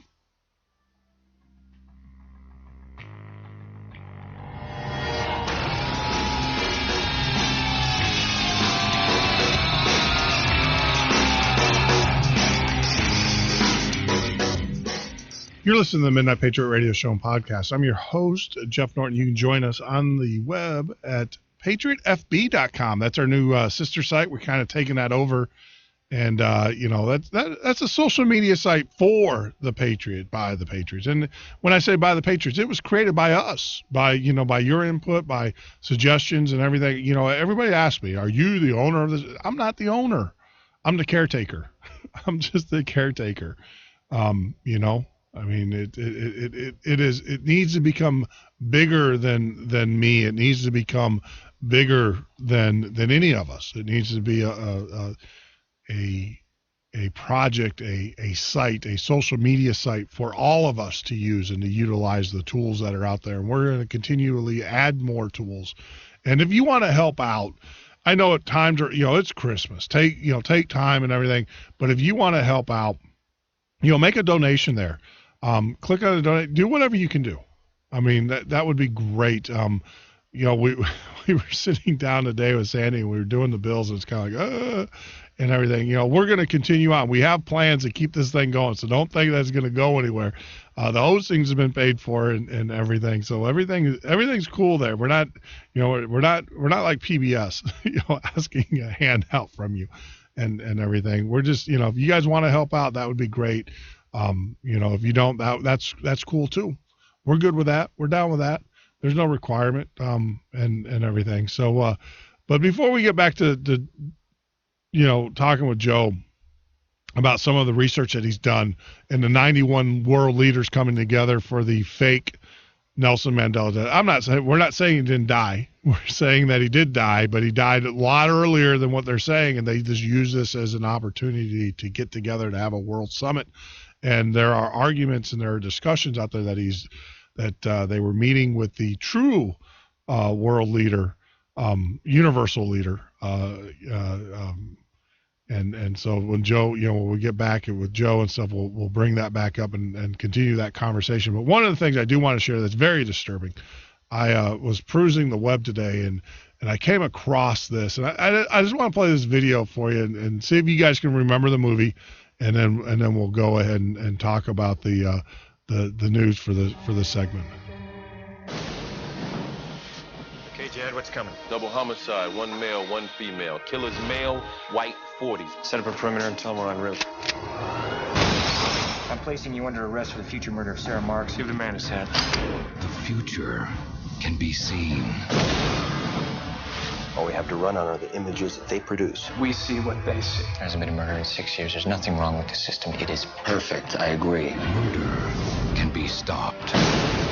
Tell me exactly what it is you're looking for. Flaws. You ever get any false positives? We are arresting individuals who have broken no law. But they will. The fact that you prevented it from happening doesn't change the fact that it was going to happen. The system can't be wrong. You say something, Chief? No. You're in a lot of trouble, John. I have a warrant in my pocket that says murder. Don't run. You don't have to chase me. From 20th Century Fox. He set me up. He set me up. And DreamWorks Pictures. Who's the victim? I've never heard of him, but I'm supposed to kill him. You guys remember that movie? Remember that movie? Minority Report. It was a pretty cool movie, I thought, from a science fiction standpoint. It was a very, very interesting movie. But it seems like Minority Report is now here in America. And and a lot of people use this argument, well, it doesn't affect me. It doesn't affect me. Now, I will tell you, and I don't think it takes a rocket scientist or a neurosurgeon to understand this, that if they can get a warrant after the fact, or if the police can get a warrant because they think you're going to do something, because they think you're going to do something, that is dangerous. That is dangerous on so many levels. We can spend a whole show just talking about that. But it's coming. It's here. Texas search warrant can now be based on the predictions of a future crime. That's right. And not only did it stand up, and it was a case involving a meth dealer. Didn't commit the crime yet, but he was going to. So they arrested him prior to.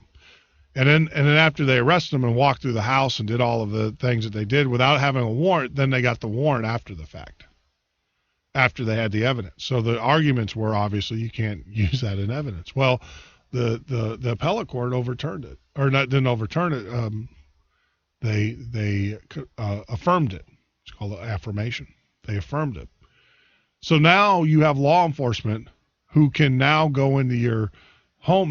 They can actually arrest you prior and take evidence out of your house, because this is case law now, especially in Texas. They can take evidence out of your house and then get the warrant later.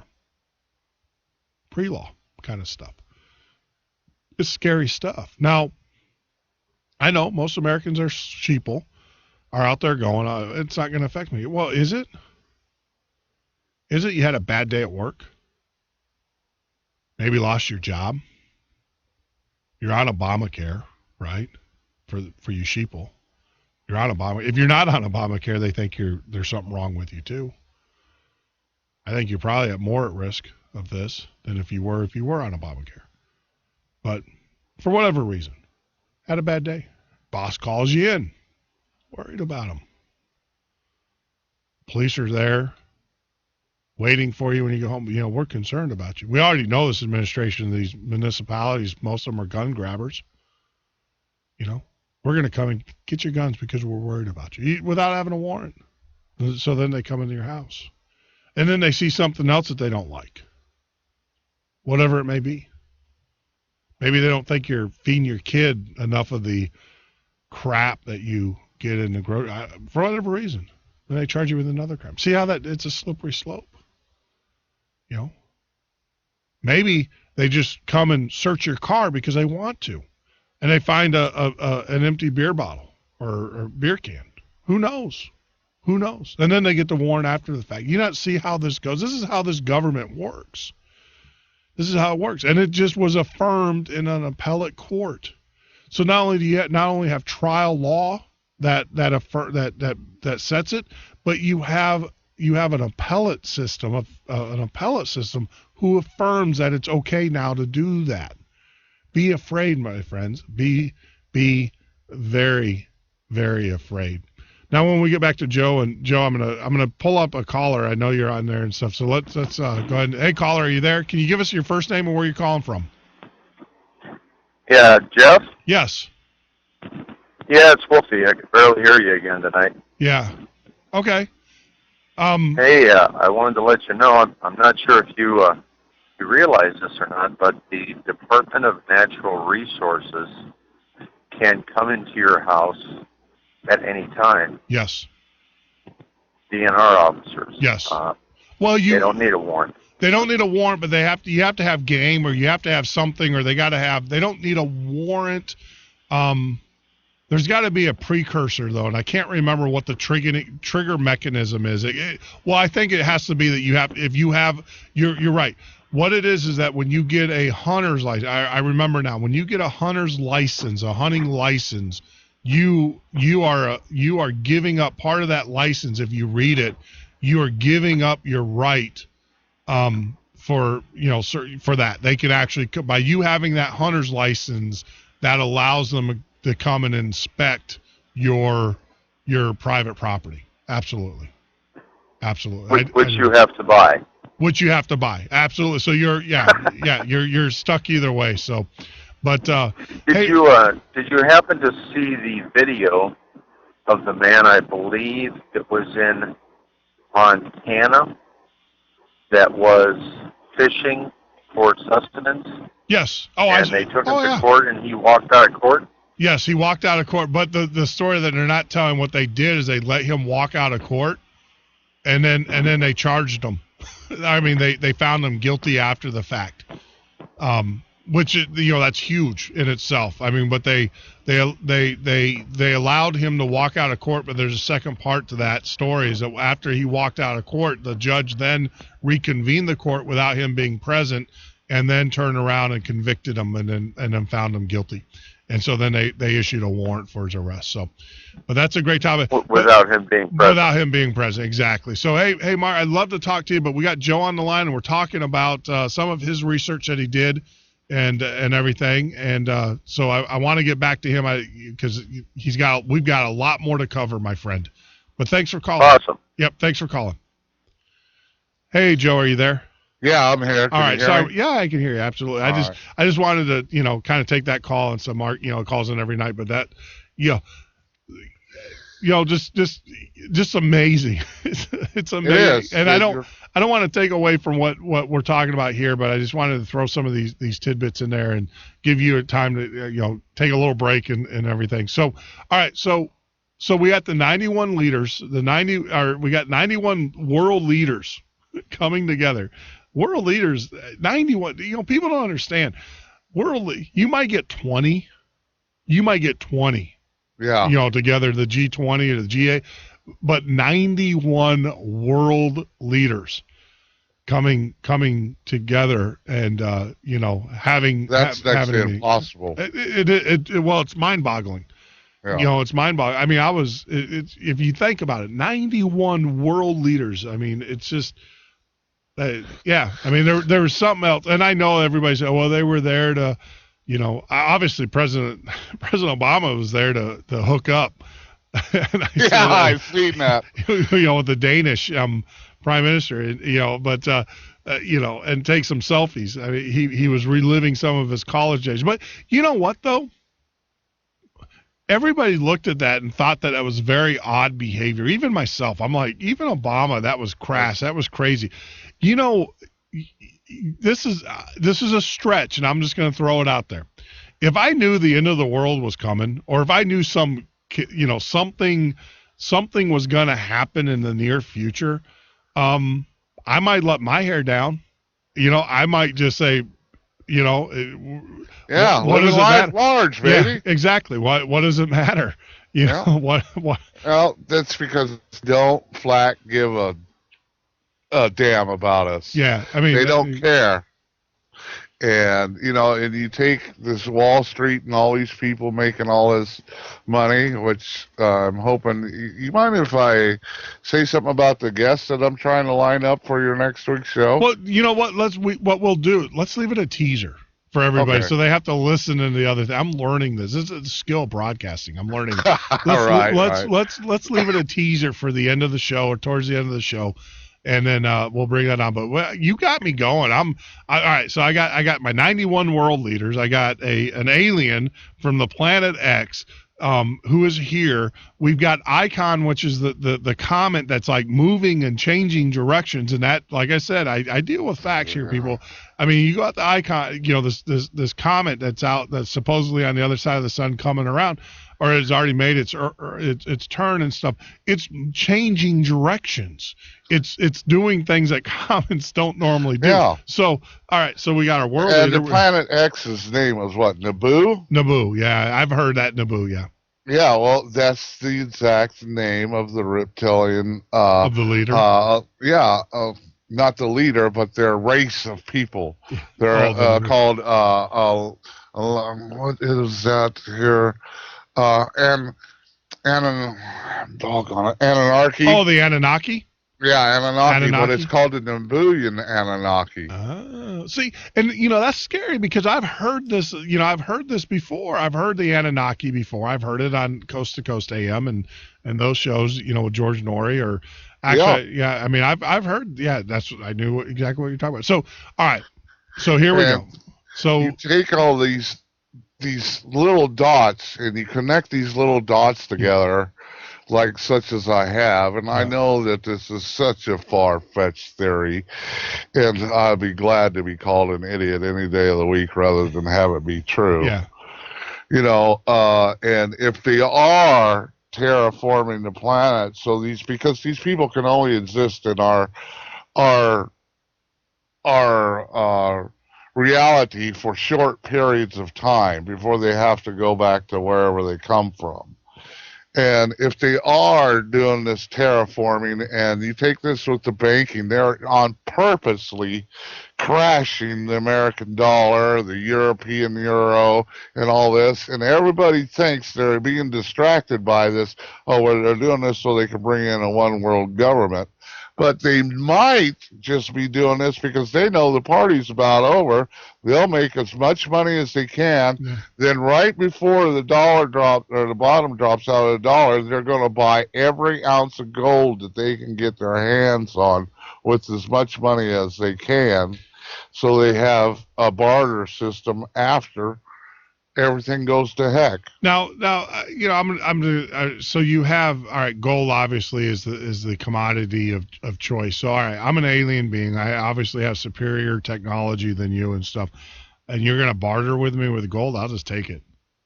Well, you can't just take it because you can't survive in our reality, that's hence if you watch the second video that I posted on there, and that guy is talked about that they actually created the human race to be slaves to dig gold out of the ground, which they sent in a vortex back through think of it as a transporter back to their planet. Gotcha.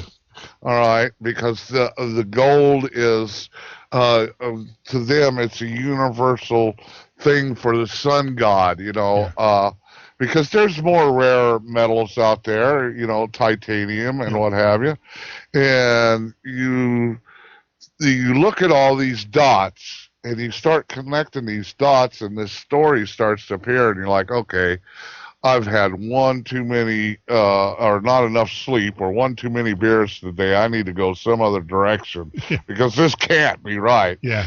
And then you go on the outside of the wagon wheel and you go down another spoke of the wagon wheel following the information, and it comes back to the same thing over and over and over again. It's like, okay. So they're intentionally doing this. They're intentionally building the FEMA camps. They're intentionally crashing the world's monetary system, the whole system, not just the American dollar. And anybody that disagrees with this or wants to have like all them countries over in the Middle East and what have you, that wants to have their own stuff and sell it for gold and get rid of the American dollar, they're flat eliminating. Boom, here comes Uncle Sam and all our soldiers. And they're taking them out and putting somebody in that will agree to go along with the system. Yeah, you're not going to hear any argument in that. I mean, I think that obviously a lot of these wars, a lot of people don't realize, like Afghanistan, there's one of the largest lithium deposits in the world right there in Afghanistan. I mean, that is and obviously, you look at your battery and technology. So, I've never really understood this fact that you're basically gonna send in a mechanized army, very well trained, very well sophisticated, to fight people that live in caves. I just don't understand that mentality. Look what the Vietnamese did to us with bicycles. I mean, it doesn't with bicycles, exactly. So it doesn't. There's got to be a reason, and I know that they're saying, "Oh, we're going to hunt Taliban." Well, not really, because we really didn't dismantle them. Of all things, we've actually made the Taliban even stronger, and in some cases, Al Qaeda, we've actually supported them. Obviously, with what's going on in Syria. So I don't want to say that's. Well, here's something I don't know if you know. Pre-Afghanistan war, the Taliban had eliminated all but 5% of the opium. The opium. Yep, and now it's flourishing. It's one of the biggest cash crops. Yeah, our troops are helping and guarding that. Yes. That's big pharma, brother. Yep, and it's funny that it's not funny. It's sad that you say that, but it's the truth. A lot of people don't realize this, that our troops, because the way, and I saw a documentary where they were talking about that, and they're talking to the general, and they said, look, we can't take away these people's ability to make money, because if we do that, then we created another enemy. So we allow them to do it, and you're absolutely correct that the poppy fields under the Taliban were almost near deleted or wiped off, and then now our government's allowed it to come back. So it's just one of these, it just doesn't just doesn't their plan, and I know this is. They're going to bankrupt the world. Oh, that's what they're going to do. Well, look, it's one of these things where the world's going to bankrupt, and by design or whatever, it's going to. It can't continue. It's just mathematically impossible for it to continue. And even Great Britain today, I don't know if you saw that, Great Britain just announced that they're getting rid of the paper dollar system. They're going to go to an all plastic currency. Plastic currency being the credit card. Yeah, the card, which means that you can be turned off at any time. You can, if they don't like you, they just take your money out of your account. If you don't play ball with them, they'll just shut it down, and then you're not going to be able to live. And it's crazy, but that's the reality that we live in, and it's only a matter of time before that comes here to the United States. Yeah, and London is the base of operations for the elite. Yes. All around the world. Yes. I mean, everywhere. Everything that you and I know as money and everything and that kind of thing starts out of London. There is a reason, my friend, I call myself the Midnight Patriot. There is a reason why I picked that name and everything, because I'm a firm believer that it all comes out of the London houses and of banking and old world money, and we're like I said, we're fresh, we're new money. I mean, it was amazing when I had the opportunity to live in Tennessee in Nashville, and you'd always know the old money and the new money, and you always knew where they lived, and the old money were the farmers, were the walking, they own the walking horses, but these are guys that would walk around their overalls, and they would be, they're multimillionaires, and it's just unbelievable. That's the old money. And then you always knew who the new money was. They were driving the Porsches and the Beamers and all that stuff and had all that. And that's kind of how it is in this world. That's a micro explanation. If you blow that up to a macro explanation of the worldview, you have the same thing. You have the old money, and then you have the new money, and the old money just looks at the Zuckerbergs of the world and just looks at them and shakes their head and says, "You have no idea. With one phone call, with a flip of a switch, we could wipe you out tomorrow." And exactly. Either you play ball with us and you do exactly what we tell you to do, or you're not. Not only will you not have all of this, we gave you a taste of it. And so not only will you not have all of this, you probably won't be alive tomorrow. And because, we know without a doubt, things happen to people when the government doesn't want you talking about it anymore. Exactly. You just vanish. Yeah. You just disappear. And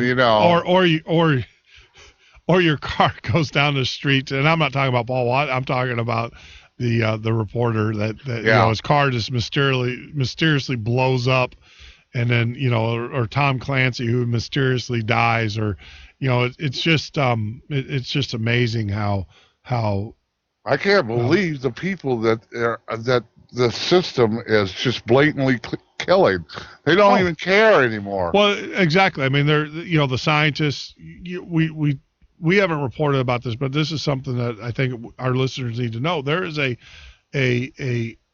active effort to eliminate certain scientists, especially in warfare. This is something that's been going on for the last 10 years, where some of our top scientists all over the world in bio warfare have died.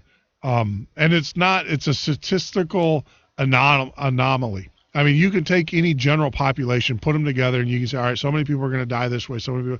I mean, they've said that these professionals that are dying, these biochemists and stuff that are dying, and the way that they're dying it's not normal. So there's something else, and that that just tells you there's something else pushing it. So. Yeah, because if they go the biochemical way to depopulate the planet, they don't want biochemists out there working on a cure. Well, exactly. Well, that or they already know the plan. The other thing too, you got to think about it. Maybe they were solicited to build XYZ. I mean, Lyme disease. I mean, it's very well documented. Lyme disease, came off of the island there in New York and Plum Island. Yeah, Plum Island, and was developed by a Nazi scientist. And we know that. I mean, like I said, that's not tin hat stuff. That's very well documented. Now they want to move that to central, right down the street from you, right, Joe? Yeah, it's in Manhattan, Kansas right now. The government's at this little. You heard of K-State? Well, that's where it's at. If you watch college football, that's where it is in Manhattan. And the government spent $935 billion in this little town. It's going ballistic. There's jobs everywhere. I mean, there's college students that are there, of course, because it's a big college town. But it's just going nuts with construction in a time when money is tighter than, I don't know what to say. But, you're absolutely right. I mean, this economy right now, the only thing that is growing is government jobs.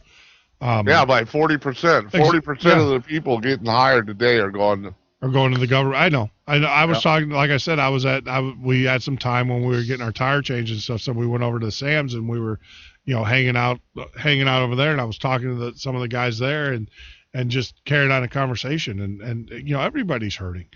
Everybody. I don't know anybody that can honestly look you straight in the eye and say, well, this is, good times are good. I don't know, maybe I hang up, but everybody. For the first time in history, people are beginning to believe that their kids are going to be worse off than we were. Yes.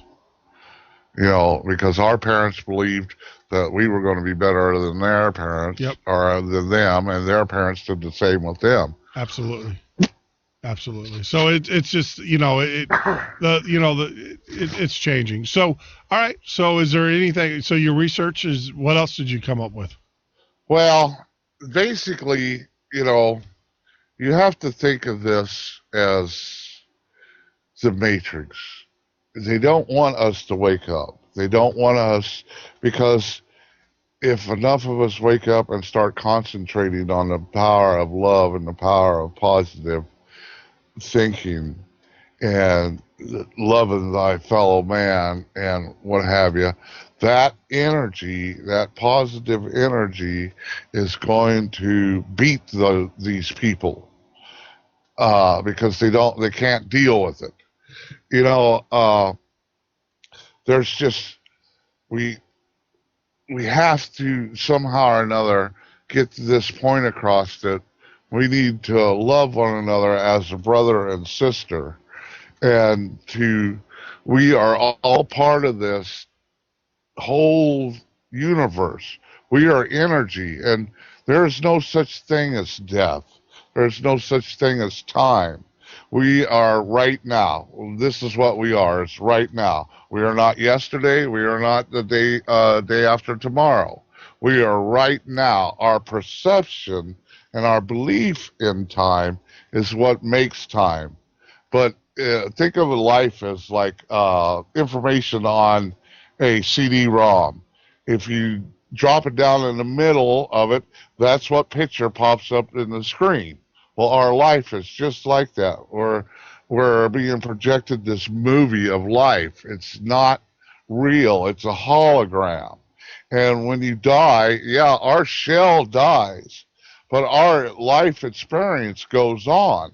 And it goes back to the main energy field, and we're reborn through, we might be a tree or we might be something else. And I know this sounds crazy because I didn't believe it. I thought, okay, here comes the hippies from 1960, you know.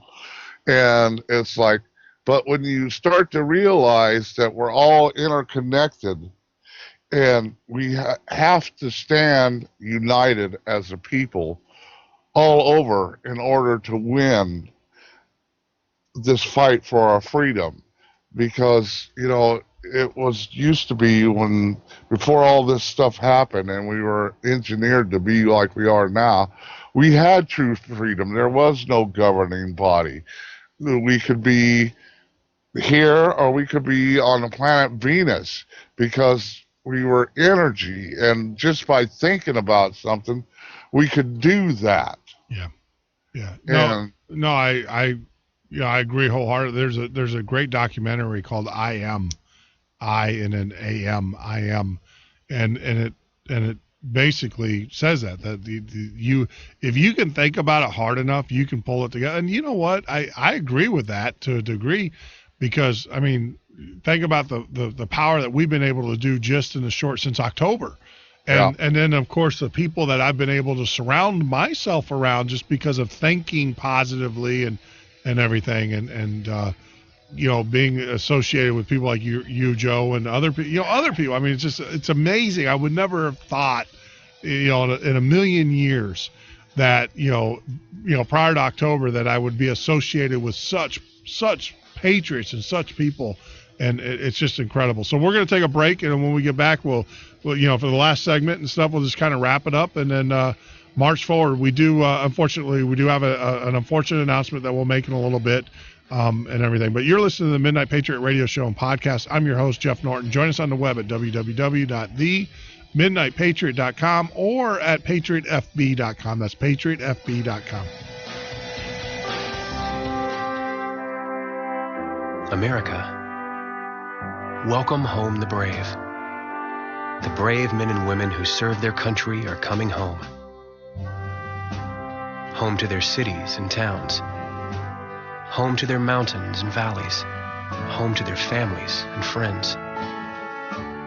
Home to America. Some of these warriors are coming home with wounds you can see, and some with wounds you can't see, like post-traumatic stress disorder. Wounded Warrior Project was created to provide the support these wounded veterans need to ensure their return to America is well-adjusted and successful. But we need your help to ensure that our mission is a success. Help us honor and empower these wounded warriors. Contact us at findwwp.org. America, welcome home the brave.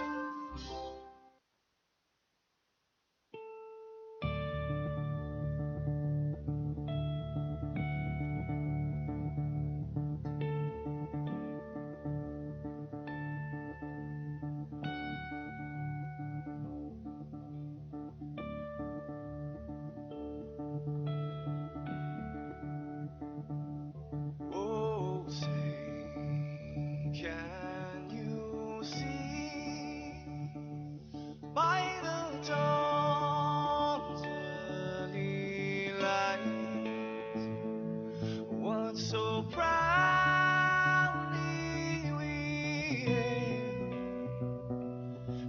and the twilight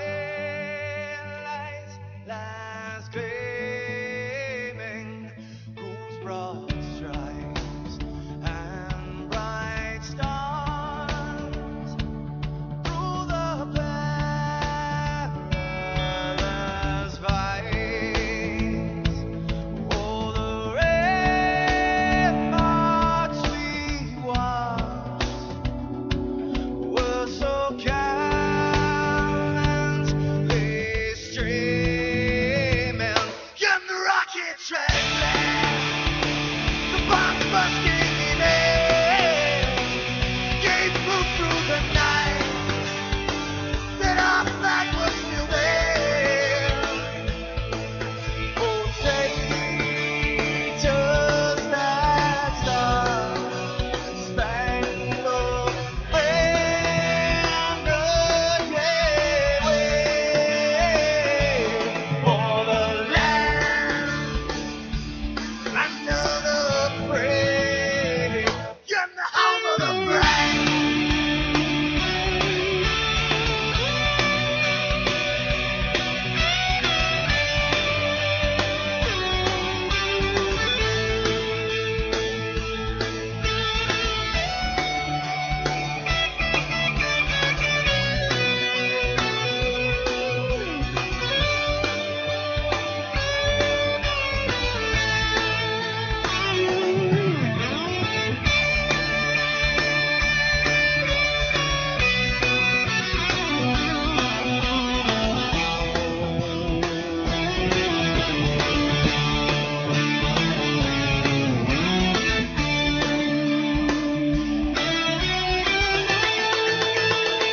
Because we are the brave. Yes, we are the brave. We'll fight you in the name of the brave. We are the US of A. For those unaware, that flag is still there. It's your future to save. The land of the brave, the US of A. Oh, take me to that star-spangled banner, yeah, wave for the land of the brave, and the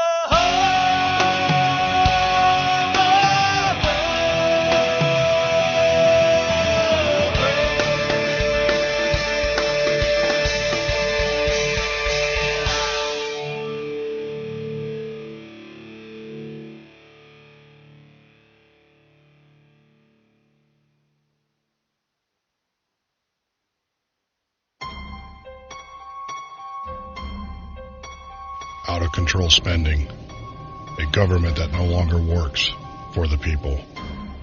Had enough? Then vote for Stone Anthony for president.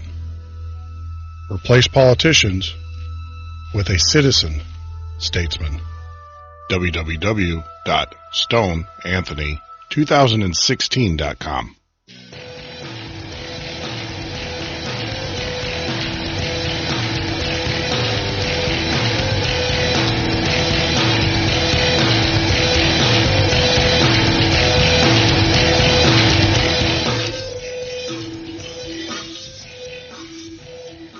You're listening to the Midnight Patriot Radio Show and Podcast. I'm your host, Jeff Norton. You can join me live every Monday through Friday from 9 p.m. till 12 a.m. Central Standard Time, or on the web at www.themidnightpatriot.com. And in our chat forum, which is over at Patriot FB, they stream us live as well. So join up there at Patriot FB. It's a social media site for Patriots by Patriots. We designed that to give us a way of communicating outside of mainstream media, and I do consider Facebook as being part of that mainstream media apparatus. So, right before we went off the break, we were talking about how this government, this administration, this political new world order system, if you cross paths with them, they'll have you killed. There's no doubt about it. They will have you killed. And there's a report now surfacing around there. We kind of suspected Tom Clancy was on the hit list. We suspected that he was part of the he was on a list. He was on a blacklist. And you would have to ask, Tom Clancy, who basically had so many inroads into the military complex and different organizations, and his books were just uncannily accurate, and they've attributed that, or he's even attributed to the fact that it is unfettered access to various agencies, very three-letter alphabet agencies and such, and even into our submarines and advanced naval warfare units. And I mean, so there's no doubt about that, Tom Clancy was a man on the know. The part that most Americans don't know, obviously, when Clancy died, is he was working on a book. He was writing a book based upon like a Manchurian kind of line. And the Manchurian line was basically that this was the President of the United States was put into office to erode, and take over the country, and by operatives, and you got to, there's actually two Manchurian movies, and you can either or get the book and read it. It was a plan, a man that was brainwashed, a soldier, and was brainwashed and then put into by the power elite, put into office so that the power elite can control the country. Well, Tom Clancy's novel was basically along the same lines, but it was more of this, that the president was put in by Sunni nationals. Sunni interests, Saudi Arabia interests.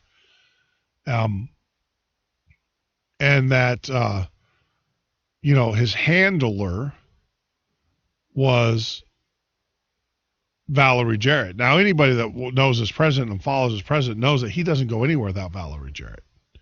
She is his, call it whatever you want, she's his handler. And there are reports that Tom Clancy got a little too close. That Tom Clancy actually had in his possession the original Kenyan birth certificate. It's part of his research. A man like Tom Clancy, with the resources that he has, I'm sure he could, if anybody was to get their hands on it, it would be him. Now, he mysteriously died, right? And it's also well known that some of the chemical compounds that they use for these assassination plots, or that they carry them out, they break down into the bodies. A lot of these poisons and stuff will break down in 5 days, and they find it kind of ironic that the autopsy of Tom Clancy, they waited more than 5 days before doing it. A little anomaly there. And we talk about Andrew Breitbart, still trying to figure out what killed him. Same thing. Andrew was working on a story that was supposed to blow the lid off of the administration. Now, anybody that follows Andrew and his life, he had an uncanny ability to embarrass this administration, this government. And he was a bulldog at it, and he was very good at what he did. And showed, even though a lot of the mainstream media would accuse him of being a smash and grab journalist, he showed a tremendous amount of integrity. He not only backed up his statements, but he backed them up financially. He said, "Look, if you prove me wrong," he goes, "I'll write you a check." He confronted the Black Caucus when they said that there was racial epithets made at him, statements made, and he said, "Prove it. I'll give you $100,000." And they, of course, they backed down after that. And it's just crazy. It's insane. But there's a lot of stuff going on out there, and as we're sitting here talking with Joe tonight, talking about the 91 leaders, I just can't get over that. 91 world leaders meet. They get together. They have a meeting. That's something that's just unheard. Something big happened. I don't care. You don't get that many world leaders together in a tent or in a building, and of course the press was complaining. And this is to lend a little bit of credence to what you're saying, Joe. And I'm gonna, because this stuff is crazy stuff. I mean, there's no doubt. I'm just gonna say it for the audience. This is crazy. You guys take it what you want. Do your own research, as Joe's done. But it's amazing research that you've done, and I appreciate the effort that you put into it to do this and to bring this, to light. But the thing is that the part that gives some credibility to what is being said is concerning is right after that trip, the press was complaining the fact that the president or that the administration was not allowing the press to report on the trip to Africa. And there was a huge, complaint that basically this blackout. Yeah, this administration was providing all of the news releases. Now, who knows? The president might have been getting a little whooping in the back by Michelle, because she did not look happy at all. After that visit with her and with him and the Danish PM or whatever, and the selfies that they were taking and stuff. So who knows? He might have been getting a little justice, a little inner city justice by his wife, Right. And so, hey, look, I'll be the first one to tell you, you don't want to upset a woman, not at all. You don't want to upset a black woman. They have a whole different view on how to deal with you, and it's great. It's insane. But and that comes from some of my friends who are black, who flat out will tell you don't want to upset them. You just don't want to do it. It's not something you want to do. So But who was the comedian that once said that, if you ever want to hunt a terrorist down, you send out a black woman, because she will find him no matter what cave he's in. If she, look, and it's, I know a lot of people, oh, that's racy and stuff. No, I'm just telling you what the comedian, I'm just reporting and stuff. But, agree with me, disagree with me. I don't care. But, I can just tell you, Michelle Obama was ready to rip his head off. You could tell. She did not look happy. Oh, if Secret Service wasn't there, he would be he's a dead man walking, Yeah. And there's been rumors, I guess, when Hillary Clinton and Bill Clinton were in office, there's been a couple rumors floating around where Hillary has had to been told that Bill Clinton is the president of the United States and she's not to be throwing things at him. And so, in one of their tirades or one of their fights and stuff. So. But as we wrap up this segment, we got about 10 more minutes. Is there anything else you want to add, Joe? Or is there? Yeah, okay. Just to wrap this up, when I got into all this years and years ago, and I thought that we're trying to restore our republic, and we're patriots, and we're fighting for our freedom. But as I learned more and more, we are not just fighting for American freedom. We are fighting for world freedom, because in order to beat the people that have taken over our government and the banksters and what have you, we are going to have to go all the way up to the top to cut the head off of the snake. And when that happens, that's going to set the world free. We can and will be the world's saviors if we pull together and work as one. And, I appreciate you letting me have a place here to spin this wild story, because by no means I was thinking, man, I wonder how many minutes it's going to take Jeff to go, yeah, okay, I got something else to do, and hang up on me, No, you'll never, I'll never do that, because this is a conversation, and sometimes conversations go the way you want them to go, or they don't go. But we're all guests. We're all, think of it this way. We're all sitting around. We're all guests. We're all friends. You've already been sanctified. You're here with the group, and being a patriot, anybody out there can join in the conversation and stuff. And so, what kind of host would I be to throw you out? I would never do that. And the thing is that we have to look. I'm a firm believer that we have to look at other angles, other stories. We have to look at it, because it is so outrageous what is going on that no one has an answer. No one knows why our government is doing what it's doing, why the people who have been elected that we've entrusted in power are doing what they're doing. There's no rhyme or reason, and it's a mystery to all of us. So, this is the time that we start throwing theories out there. And like I said, I mean, we wouldn't be bringing this up, and I wouldn't have put that video up if I didn't think that there was some validity to it, and everything, because it is kind of odd that you have 91 world leaders coming together, at the same time. And I know a lot of people are saying, well, it was Nelson Mandela. Well, the Iron Lady, when she died, you didn't have that many. I mean, we didn't even send anybody to Margaret Thatcher's funeral. Obama didn't. And then the other thing, too, is you couple that in with the strange behavior of the president. He was like at a party. Yeah, there is. And you know what? Like I said, if you were sitting there and you said, look, Jeff, I'm going to give you some news here. In 3 weeks, the world's going to end, or 3 weeks, something's going to happen. We're going to crash the financial system. People tend to act to that type of news differently, and one of the reactions is hey, I'm going to have a good time. Yeah. The Bill Clinton in me is going to come out, and I'm going to take me some selfies with the Danish Prime Minister. Yep, exactly. I don't care what Michelle said. And then when I get back, I'm going to take a vacation. I'm going to go to Hawaii. I mean, that, and that's, it's just,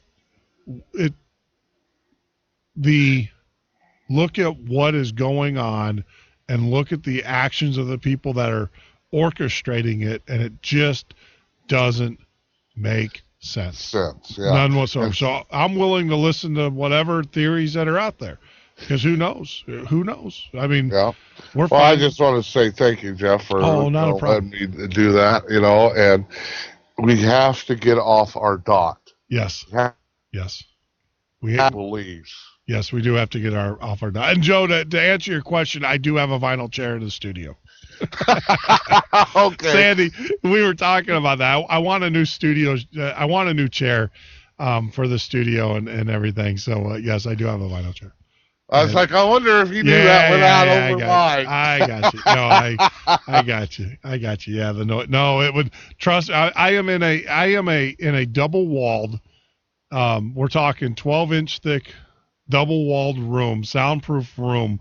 With heavily insulated everything in there, and you don't want any odors to permeate. Right. It will run you out of here quick. And for those, I'm sure I can see JJ laughing because he knows what I'm talking about. But so you guys don't know, there was a noise and Joe texts me on the thing, and he goes, "Hey man, you turn off your mic and stuff." No, it's the vinyl chair, my friend. I mean, I would be dying if there was anything else. But hey, we got to have fun. It's all about fun. But Joe, I appreciate the effort you put in this. I appreciate the research and the documents. And like I said, we put the videos up there. Let them lay and let people watch them and see what conclusions they come to, because it's pretty crazy stuff. But hey, we're in a crazy time, and this administration is doing things that I just can't figure it out. Exactly. It's just completely rough. So I appreciate you letting me be on the show. Not a problem, my friend. I'll let you go and do what you need to do, and I'll talk to you online. All right. Thanks, my friend. So Joe, another great fellow patriot. So if you can join him, he's at patriotfb.com. Like I said, he is our resident scholar / librarian / researcher. I mean, the guy Joe is just phenomenal with finding articles and news and stuff. So if you have a question about anything, go out to patriotfb.com. He's usually in the chat. I ask, the guy's a pretty busy guy, so don't pepper him with stuff unless you're seriously, wanting information on it, because he'll get it for you. And he will spend the time. And that's the type of community that we want at patriotfb.com. So if you haven't joined, get out there and join, help support us. and support our efforts here. One of the very cool things that we're doing at PatriotFB.com is the fact that not only do we have a video vault where we're putting the videos, but we're putting a document management system up there tomorrow, and that will allow you to allow us to store documents up there. And what that does is so when we're talking about the ACA bill and the fact that we have the original bill that has the biometric chips in there, the implants, and the bill that they released to the president or to the general people doesn't, so you can actually go see it. The fact that we have the birth certificate that President Obama and his administration put out there as his own, and the unaltered one, so that you can get it, and then we will show you how to use Photoshop and those tools to eliminate or deconstruct it, so you can actually see for yourself. That's why we're putting that document management system. Plus, we have a bunch of other documents and new war order stuff. And when we tend to talk about in this document or that document through a FOIA request, we like to produce that for you so you can see for yourself. And so we're putting the document management system up there. So that's going to be a really cool feature that we're adding soon. The other thing, too, is that we are working on getting the banners for the sites. Right now, it's all done statically, and I do apologize, AVN. We missed it yesterday morning for his show, but it will post his up here after mine, and so it'll be queued up for the morning for his morning show. Now, that's a great segue to what we're doing. For those that don't know, we've actually partnered with a lot of different podcasters. It's all about the message. It's not a cult of personality here. It's all about getting the message out and constantly just, saturating the media out there with the message of patriotism, and with the message of what the heck, WTF, what's going on. And so what we've done is we partner with other podcasters, and we do their show. So AVN is on from 8 until 10 in the morning. We got JJ McCartney. He's going to be on from 2 until 4 tomorrow. Now, he's going to have Dr. Jim Garrow. It's amazing. Everything happens for a reason, my friend. And it was Dr. Garrow who's actually talking about the Tom Clancy.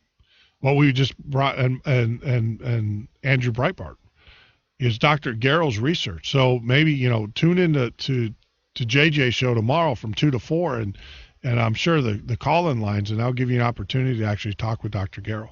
Just amazing stuff. So he's on from 2 to 4 tomorrow. Of course, I'll be on from 9 until 12 a.m. tomorrow.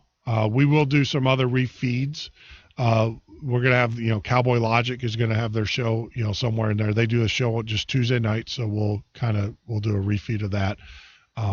Tomorrow's show, I'm going to have Prepper Recon join us, obviously. So it is Thursday, so we'll have Prepper Recon on the show. Maybe we'll get Sue from Mountain View Off-Grid Living to join in and talk to us as well.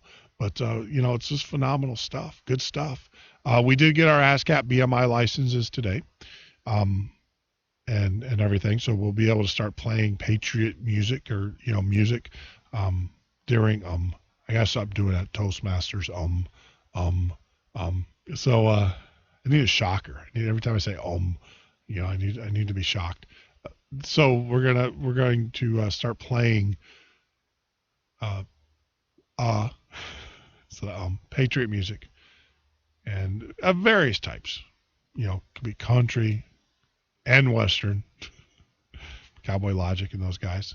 It could be rock and roll, but it will be Patriot in nature and everything. So we're really excited about the changes. And like I said, we couldn't have done this without you guys. Your support, your effort. There's a lot of people that I just got to thank for helping us get this dream together. And you're the beneficiaries of everybody's hard work. And we just ask if you can spare whatever, as Sandy and I were going down and doing the financial planning for next year, because in the end of the year, and as we're sitting down and writing those numbers down, if there's anything you want to do to help or support us or whatever, click on the donate now button. Anything would be great. I need a shocker. I need someone to shock me every time I say So get out there and do what you can do. I understand times are tough for everybody, and we're not, asking. Well, we are asking, but we're still doing really well. We're just putting our budgets for next year. We tend to buy all of our services and stuff in blocks. We save a tremendous amount of money that way if we can buy everything in 1 year blocks versus month to month, and that's what we're going to be doing for the next year is putting that together and everything. So do what you can do. If you don't do anything, that's fine too. Just the main thing, like I said at Midnight Patriot on my other website, is the fact that you're here, the fact that you call in, the fact that you contribute and stuff is good enough for us.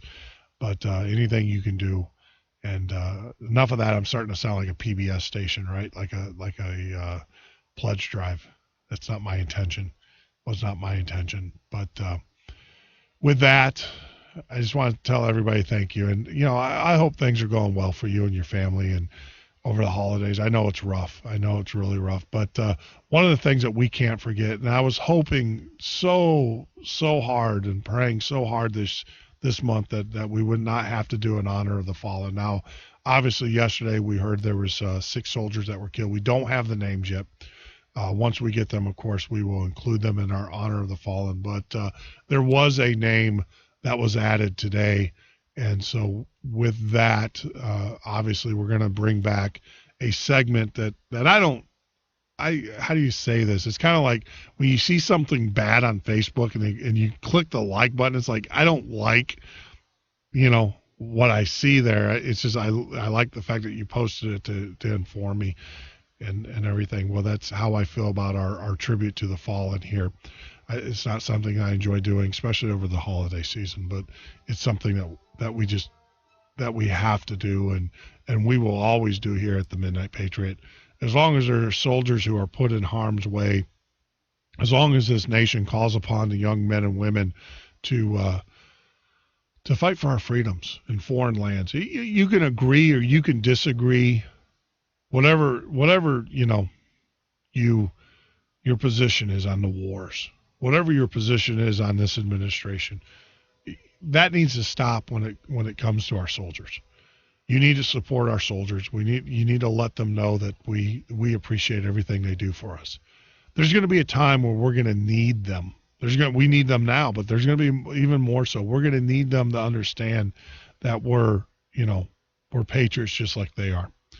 And what better way to do that is that when you see a soldier, when you see a young man or woman, in this nation's uniform, go up to them, look them straight in the eye. I'm serious. Look them straight in the eye and shake their hand and say, thank you. Thank you for your service to this country. Thank you for the service that you do, and the protections you give us, and everything. Like I said, it wasn't without a soldier, we wouldn't be speaking English in this country. Without a soldier, we wouldn't have the freedoms that we have. Without a soldier, there's just so many things that we can attribute to those men and women who put on the nation's uniform. So with that, bring back on my to apologize. I'll work on that. I really will. We're gonna unfortunately do our tribute.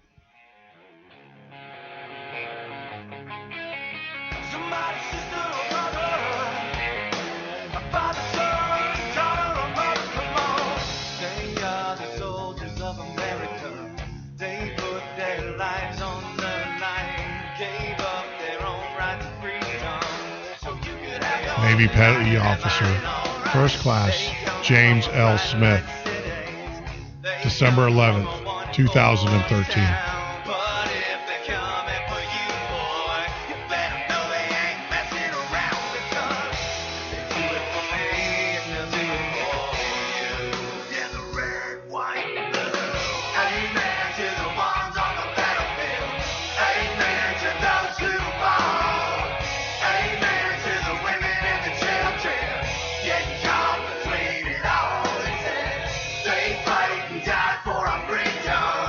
No one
somebody, sister or brother, a mother, daughter, father or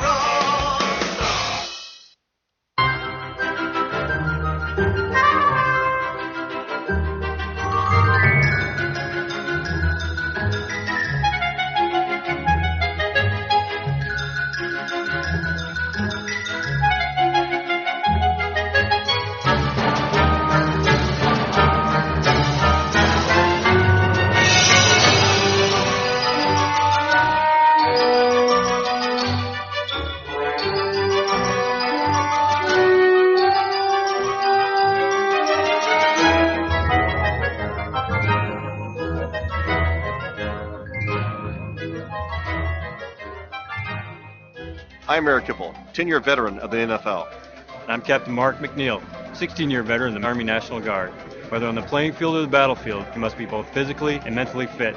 If you're injured, you owe it to yourself and your teammates to get back to peak performance. It doesn't matter if you've got a broken bone, depression, a traumatic brain injury, PTSD, or another psychological wound. Getting help shows strength, not weakness.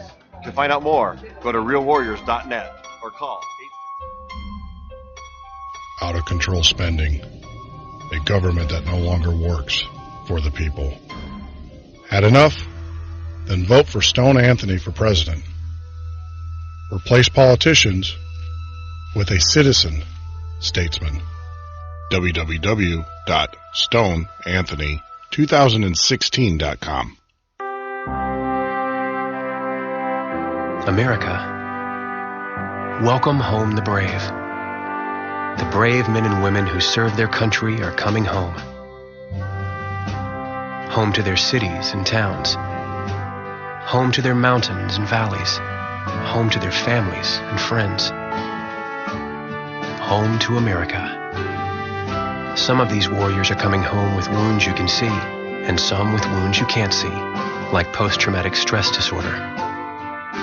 Wounded Warrior Project was created to provide the support these wounded veterans need to ensure their return to America is well-adjusted and successful. But we need your help to ensure that our mission is a success. Help us honor and empower these wounded warriors. Contact us at findwwp.org. America, welcome home the brave.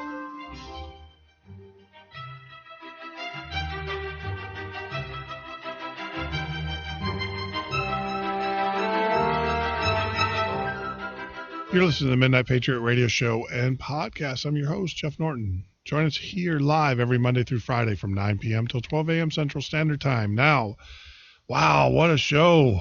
It goes by quick. It really does. This is unbelievable. I think that's the first time I used that word instead of I'm going to get me a caller. I'm going to get me a shock caller. And we're going to send you the shocker. Every time you hear me say you can just push the button. We'll start it out at like 1, and then progressively get it move it up there and stuff. I know it's a bad habit. Now that I've told you guys, because I really didn't, we do these things called air checks. After we do the show, we always, kind of go back the next day. It's not narcissism. It's actually going back to see what we can do better, see what we can improve on, because this is new to me. We're been doing this since October and everything. So, and it was pointed out to me. I never caught it until someone pointed it out to me. And now I hear it. It just drives me nuts. It drives me crazy. And I do apologize that, maybe we'll make a drinking game out of it. Every time that Jeff says, someone's got to take a drink, how they used to do with the debates and everything. So, well, we'll get better. We'll get better. Covering the news though. Covering the news. And another thing, too, right before we get into the news and we wrap up the hour, I want to tell you that there's a travesty going on in America right now. And the travesty is that we have 22 men and women of the armed services every day committing suicide. That's 22 too many. We need to get involved. And one of the things, Stone Anthony, presidential candidate 2016, if you go out to stoneanthony2016.com, go out to his website. He's got a letter there, an open letter, and we're going to be working to do a PSA and get that on all the shows. But it's an open letter that you can print up, and I'm going to read it on one of the shows, probably Friday night show. I got to get it kind of prepared for it. It's an open letter that you can sign and send to your legislators. Let them know that this is a travesty that's just completely unacceptable. And now you got Paul Ryan and you got they're all talking about cutting the benefits, cutting the level of services to these veterans. And that's just unacceptable. And we can't allow that to happen in this country. We cannot allow that to happen. And I'll say this again, and it's sad. It's pitiful. It's just pitiful. The fact that a veteran takes 354 days for them to get the benefits that they deserve. They earned. Not because it's a handout. They earned them. They paid the price. They earned them. I don't want to stress that to you.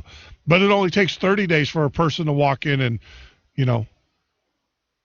get their benefits, get their free health care, get their free food, get their free housing, because they chose to be irresponsible. See the difference there? See the rub? You got men and women who have earned the right to this nation, to the benefits of this nation. They've earned it. They paid the price. And then you got individuals who,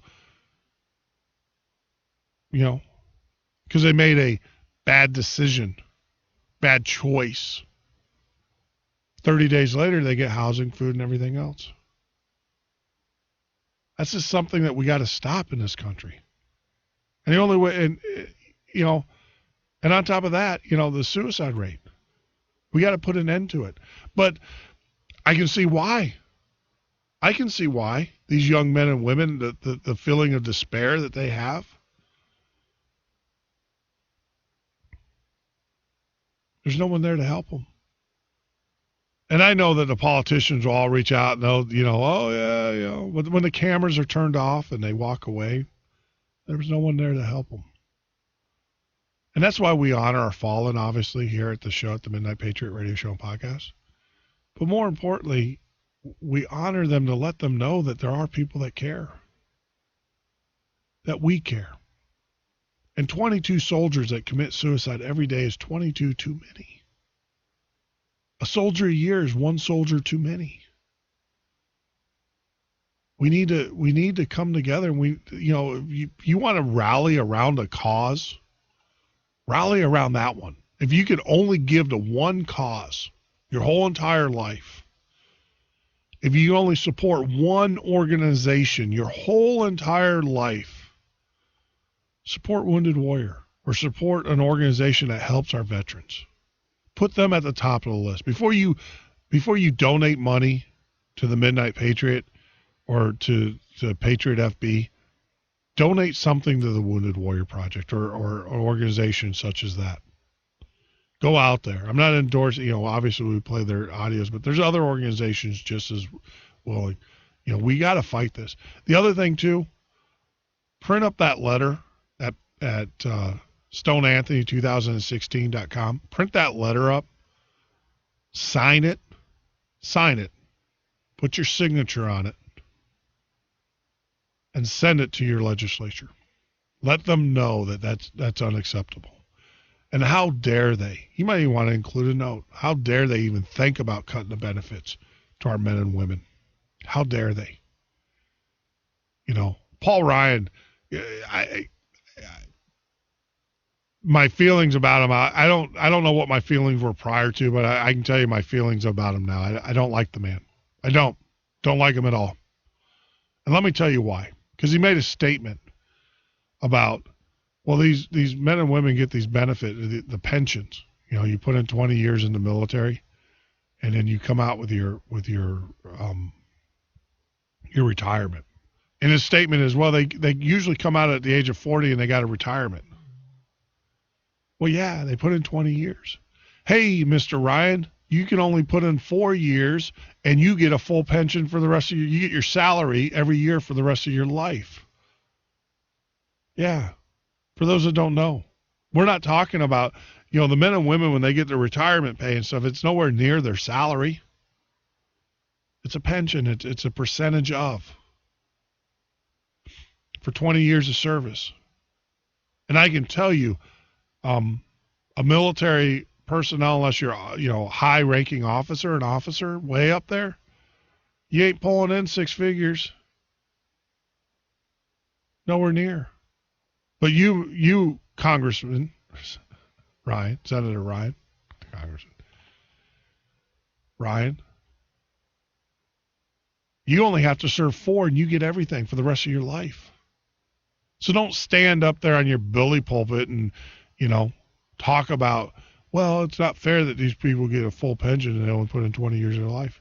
Well, it's not fair that you're up there collecting. It's not fair you're breathing the same air we are with a statement like that. I've completely lost complete respect for you. I really have. Have zero, none, nada. You're in the list. Might as well just go on and go over to the other side. As far as I'm concerned. Ain't never going to vote for you again, ever. Never. Talk about that's a conviction.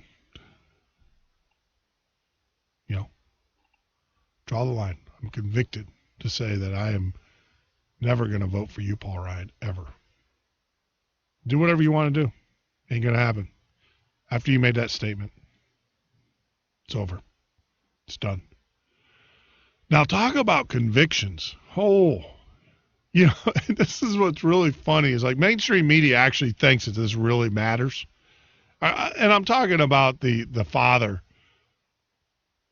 of Duck Dynasty. You guys ever watch it? That show is hilarious. I will tell you, I do TiVo that one, and I do watch it. I do TiVo it. And they're hilarious. And I love the fact that they're Christian values. I love the fact that they, they're not perfect by no stretch of the means, but I do like the fact that they come together as a family. I mean, can you imagine Christmas at their house? I mean, it's got to be just incredible. Can you imagine any holiday at the Robertsons' homes? It's just got to be incredible. All the kids and the family coming together and, all the craziness and stuff. And I appreciate the fact that they opened their lives up to the cameras and they brought in and now the media scrutiny's in there. What made them who they are, the media wants to change that, but that's typical stuff. So for those that don't know, obviously, and I'm sure, mainstream media has been blasting it out there, so I don't know how you cannot know. Because, of course, you can't say your convictions. You can't say it anymore. Not in this country. Political correctness has kicked in. It's in full swing here in the United States. And for those that don't know, political correctness came from the Nazi Party. So keep on Heil Hitler. Keep it up. Keep it up. For those that don't know, that was satire. Heil and Hitler. But that's, so when you want to be political correct, you got to understand that came from the Hitler regime. But Duck Dynasty, Phil Robertson, don't put a microphone in his face and ask him what he thinks because he's going to tell you. And, that's what's shocking. Well, the shocking part is that the media doesn't think that would happen. But that's what a person who has strong convictions, a strong belief system, they don't care what you think about them. God makes it perfectly clear that if you are if you're persecuted for his behalf, there's a special place in heaven for you. A special place. So, and you also got to look at the fact that you got to look at Phil Robertson's backdrop, his backstory. Great backstory. Talk about his drinking and his wild ways and how he, like most, tried to do it himself or tried to, do it without God. And the minute he did it, then, things were good for him. Obviously. And, you got to realize these guys aren't rich because of the show. Unlike OCC or one of the other reality shows, they didn't become wealthy because of the show. They were wealthy long before that. Long before. So more power to them. And, obviously he had some pretty harsh words for the rest of the world. Wasn't harsh for me. I believe, I agree with him in his statements. Well, of course, now he's punished. A&E has now told him he can't be on the show anymore. The show that they, he's part of the show. My thing is, we can do one or two things. We can boycott A&E, but I wouldn't do that because A&E and mainstream media is just going to use that boycott as America agrees. They're no longer watching Duck Dynasty. I think we ought to come out in drones, and we need to support it, and we need to watch the show even more to let them know that, no, we appreciate what he said. We appreciate the fact that he has conviction and he spoke from his heart. There's nothing wrong with that. Not in America. We can sit there all day long and listen to the diatribe of the president, and listen to the diatribe of these left-leaning groups, and we have to, sit and endure the fact that they're indoctrinating our children in our public school systems, and our kids have to learn about gay pride. That's perfectly okay. You see the dichotomy there? But then when we want, no, you can't do that. God forbid. Actually, government forbid.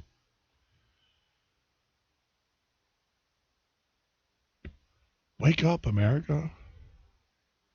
Wake up. So I think we need to support Phil Robbins. I think we need to watch Duck Dynasty. I'm not advocating you watch mainstream media, except I think we need to. I think we need to come out in drones and watch the show. And we need to demand that he comes back. We need to let them know that we, you can agree with what he says or you can disagree. The fact that he was censored because, of something that he believes in. He's not a spokesperson. He's not a hired gun like Obama's doing with all of the other, organizations out there.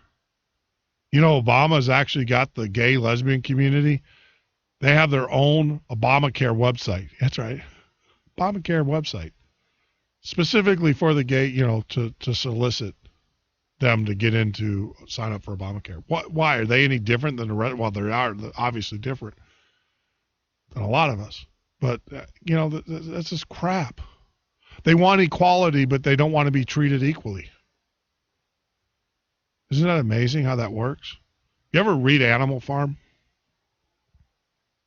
All animals are equal, but some animals are more equal than others. You not get the feeling that that's what's going on here? They all talk about equality and they want to be treated equal. And I understand that. And under the law under the law, not the eyes of God, but under the law, because God makes it perfectly clear. If you read the Bible. But and he's not saying, we should still love. As Joe was saying earlier, love. We got to love all people. Even though we agree or disagree, that doesn't mean that we have to agree with their lifestyle. Doesn't mean that you might not like the fact that I eat meat. You might think that I should be a vegan or a vegetarian. But you're rightfully so in believing that or saying that. But you don't have the right to impose and restrict and cause my supermarket no longer to carry meat. So, my hat's off to Phil. He doesn't need my praises and stuff, but I just say good job. We need to start taking our lead from that man. Start standing up for what we believe. Talk about standing up for what you believe. You have a voice. Your voice is important to us. Join us at patriotfb.com. That's patriotfb.com. Join in the conversation. Get your voice out there. It's a site. It's a social media site that we run podcasts. We have news, everything that you could ever want to know about being a patriot out there. It's very, you'll be very well connected. Plus, we have all of the podcasts. But I just want to tell everybody, good night. May God bless you. You'll always be in my prayers and my thoughts. My fellow patriots, my fellow Americans. Until we talk again tomorrow night, you're listening to the Midnight Patriot Radio Show. Join us on the web at www.themidnightpatriot.com.